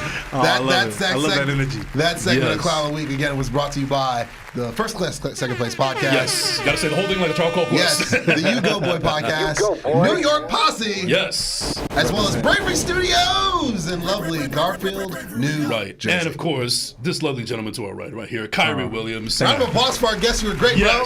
You were great, man. Good Appreciate stuff, you, man. man. Yeah, but before we go, we can't forget about our hero of the week. We got to end things on a positive note. Of course. Mark, play the music. The Chariot of Fire. Play it. It's coming. It's coming. Be patient. Be patient. And there it is. Yes. Gotta be running slow-mo when you hear this. Yes, we do. Yes. So, your hero of the week. Who's a hero in your eyes? Oh, man. Jeez, why am I not prepared for these, Hey, man? that's the beauty of it. That's the beauty of it. It's the first one that comes to mind. Yeah, man, you used to be a rapper, man. This is equivalent to freestyling. Nah, yeah, you're absolutely right, man. Hero of the week? Yeah. Hero of the month for me. Okay. Cat Williams. That's back-to-back weeks. Oh, my God. That's back-to-back weeks. He was the hero. He's my hero last week. Well done. You know Shout what? out to Cat. Shout He out to deserves Cat. it. He deserves it. Because nobody has started the air everybody out movement better than Cat Williams. Big has. facts. Yep. Big facts. Dry snitching season is in effect right now. Big facts.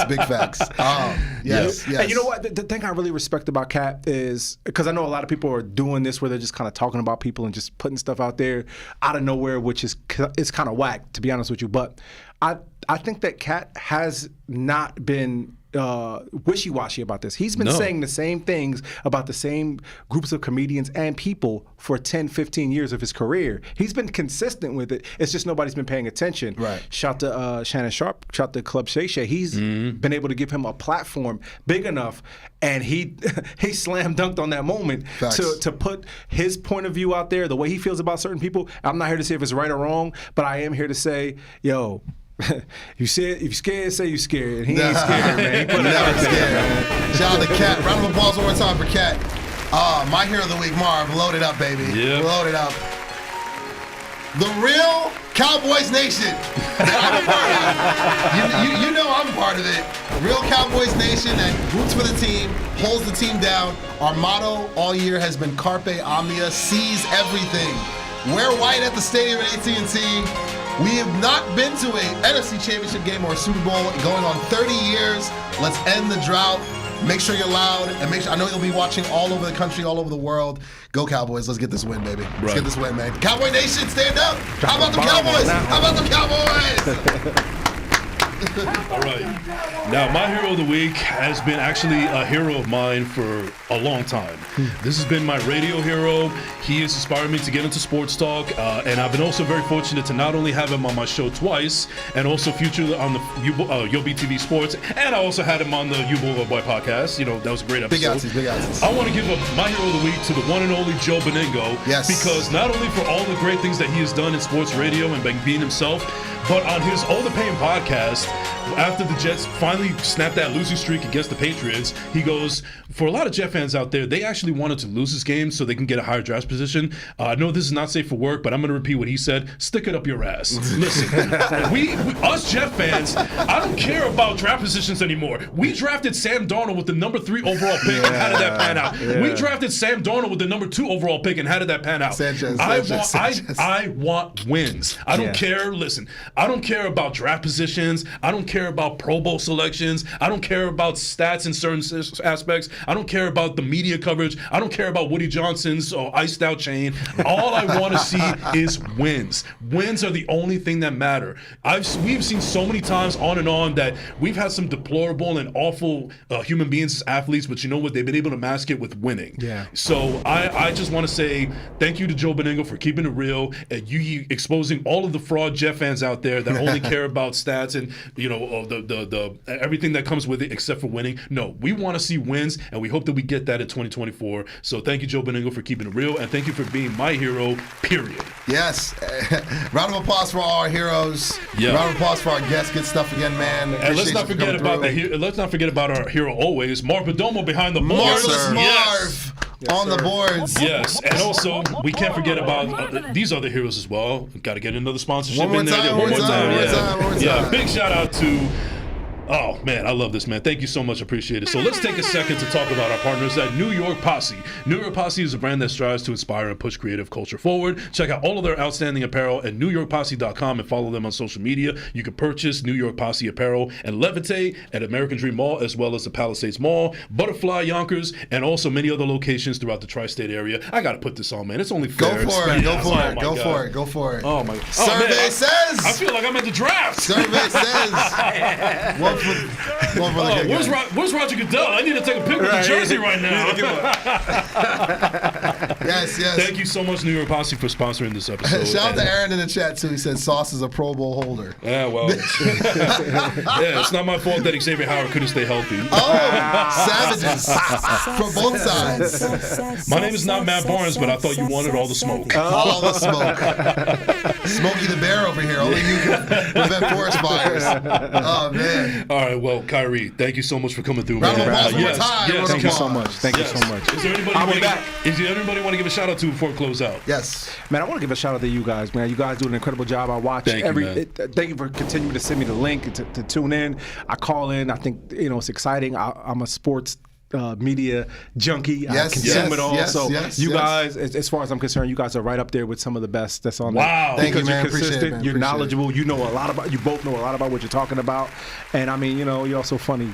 You're funny as heck. So that's what we try. I think we deserve a little Don DeMarco there as well. Yeah. Don DeMarco in there. Yes. Don Cannon. And New York Posse. Shout out to New York Posse. Yes, of course. Yeah, and also why not? Let's get a Don Lemon in there as well. Of course. Yes. So Marv, you got to take us home with the Ric Flair. You got to take us home with the Ric Flair. Whether you like it or don't like it, learn to love it because it is the best thing going today. Yes, all right. Ladies and gentlemen, thank you for tuning in on this episode. So where can they find you on social media real quick, Kyrie? Find me on Instagram at Kyrie Williams. I'm no longer a participant on Twix. You can find me at Kyle Will on TikTok. All right. You know what, though? I'm not going to completely SIT on Twix because if it wasn't for Twix, we wouldn't have found each other. So That's true. Yeah, That's but true. You know what? I appreciate your friendship. I appreciate you taking the time to come on first class, second place. And you know what? You're a real one, man. I think that I'm going to be honest with you. When I first reached out to you to come on my show, I didn't know how I was going to take it because you guys have been in an industry that I'm not familiar with. I don't know the personalities. And, I also have a little bit of imposter syndrome because I'm usually nervous of getting to people of certain caliber. But you know what? I love the fact that You were a humble guy. You're very respectable. You're very knowledgeable. You kept it real for me from day one, and it's been a pleasure. I've known you. It's crazy that I've known you for quite some time. This is the first time we're meeting in person, and you know what? This is the moment that we've been waiting for. So I just wanted to give you your flowers real quick for that. I really appreciate it. Yes, sir. Yes, sir. I don't know what to say to that, man. I really appreciate that. Truthfully, I really appreciate you saying that. Those words, I try to strive to be like that, man. Whether it be social media, whether it be LinkedIn, whatever it is. If somebody reaches out to me, whatever level you are, and I mean, I understand the imposter syndrome complex. I think to a certain degree we all suffer from that sometimes at some points in our career. I know I've had that, but I said it when I gave you guys a shout out, and I'm saying it again to you personally. You are supposed to be here, man. You're great at what you do. You're consistent. You're gonna make me cry next time, bro. No, man, I appreciate it, man. I really do, and I can't wait to be back, man. This is not, of course. One and done. You have an open invitation on Yo BTV Sports. Yes, sir, you have yes, an sir. open invitation on First Class, Second Place. I'm pretty sure you got one on Ugo Boy. Oh yeah, you'll be on Ugo, bro. At some point. The merch is available right now. Merch available. Merch available. I can represent Cowboy haters worldwide. It's all good. It's all good. Give me a how about the Cowboys. Yeah. Before we go, I also want to give a shout out to Dez, D Sizzle, and also Mongo from our guest spots on Ugo Boy Podcast, now streaming on all platforms right now. Thank you for having me through, man. I really appreciate it. New episodes of First Class, Second Place coming out. I got Chris Abalo and this beautiful man next to me coming on this next week. Supporting the Out, great film. Go check it out. Coming out soon. Yep. And just follow me. Unfortunately, I got hacked, so you guys can follow me on my new page at I am Jason Enrique on all social media platforms. Yes, Ugo Boy 88 on all social media platforms. Ugo Boy 88 on we got two channels. Ugo Boy Media, that's the podcast channel. We're over 153,000 subscribers, as well as the Ugo Boy 88 music channel. We're closing on 10,000 subscribers there. So stream the music, follow the channels, follow me on social media. New episodes on the way. One more time for Marv. Round of applause for Marv. Marvelous behind the camera. Let's get up out of here, man. I need some. I need Jimmy John's or something, man. Jersey Mike's. I got you, man. So, ladies and gentlemen, thank you for tuning in on this episode of Yo BTV Sports. In the words of Herb Edwards, you play to win the game. We are out. Peace. Whether you like it or don't like it, learn to love it because it is the best thing going. I can say who's on the beat 'cause you should know that by now. Check it. Hey, yo, music's on my mind. Like my 59, 50, I ain't lying. Check it. Yo, this ain't a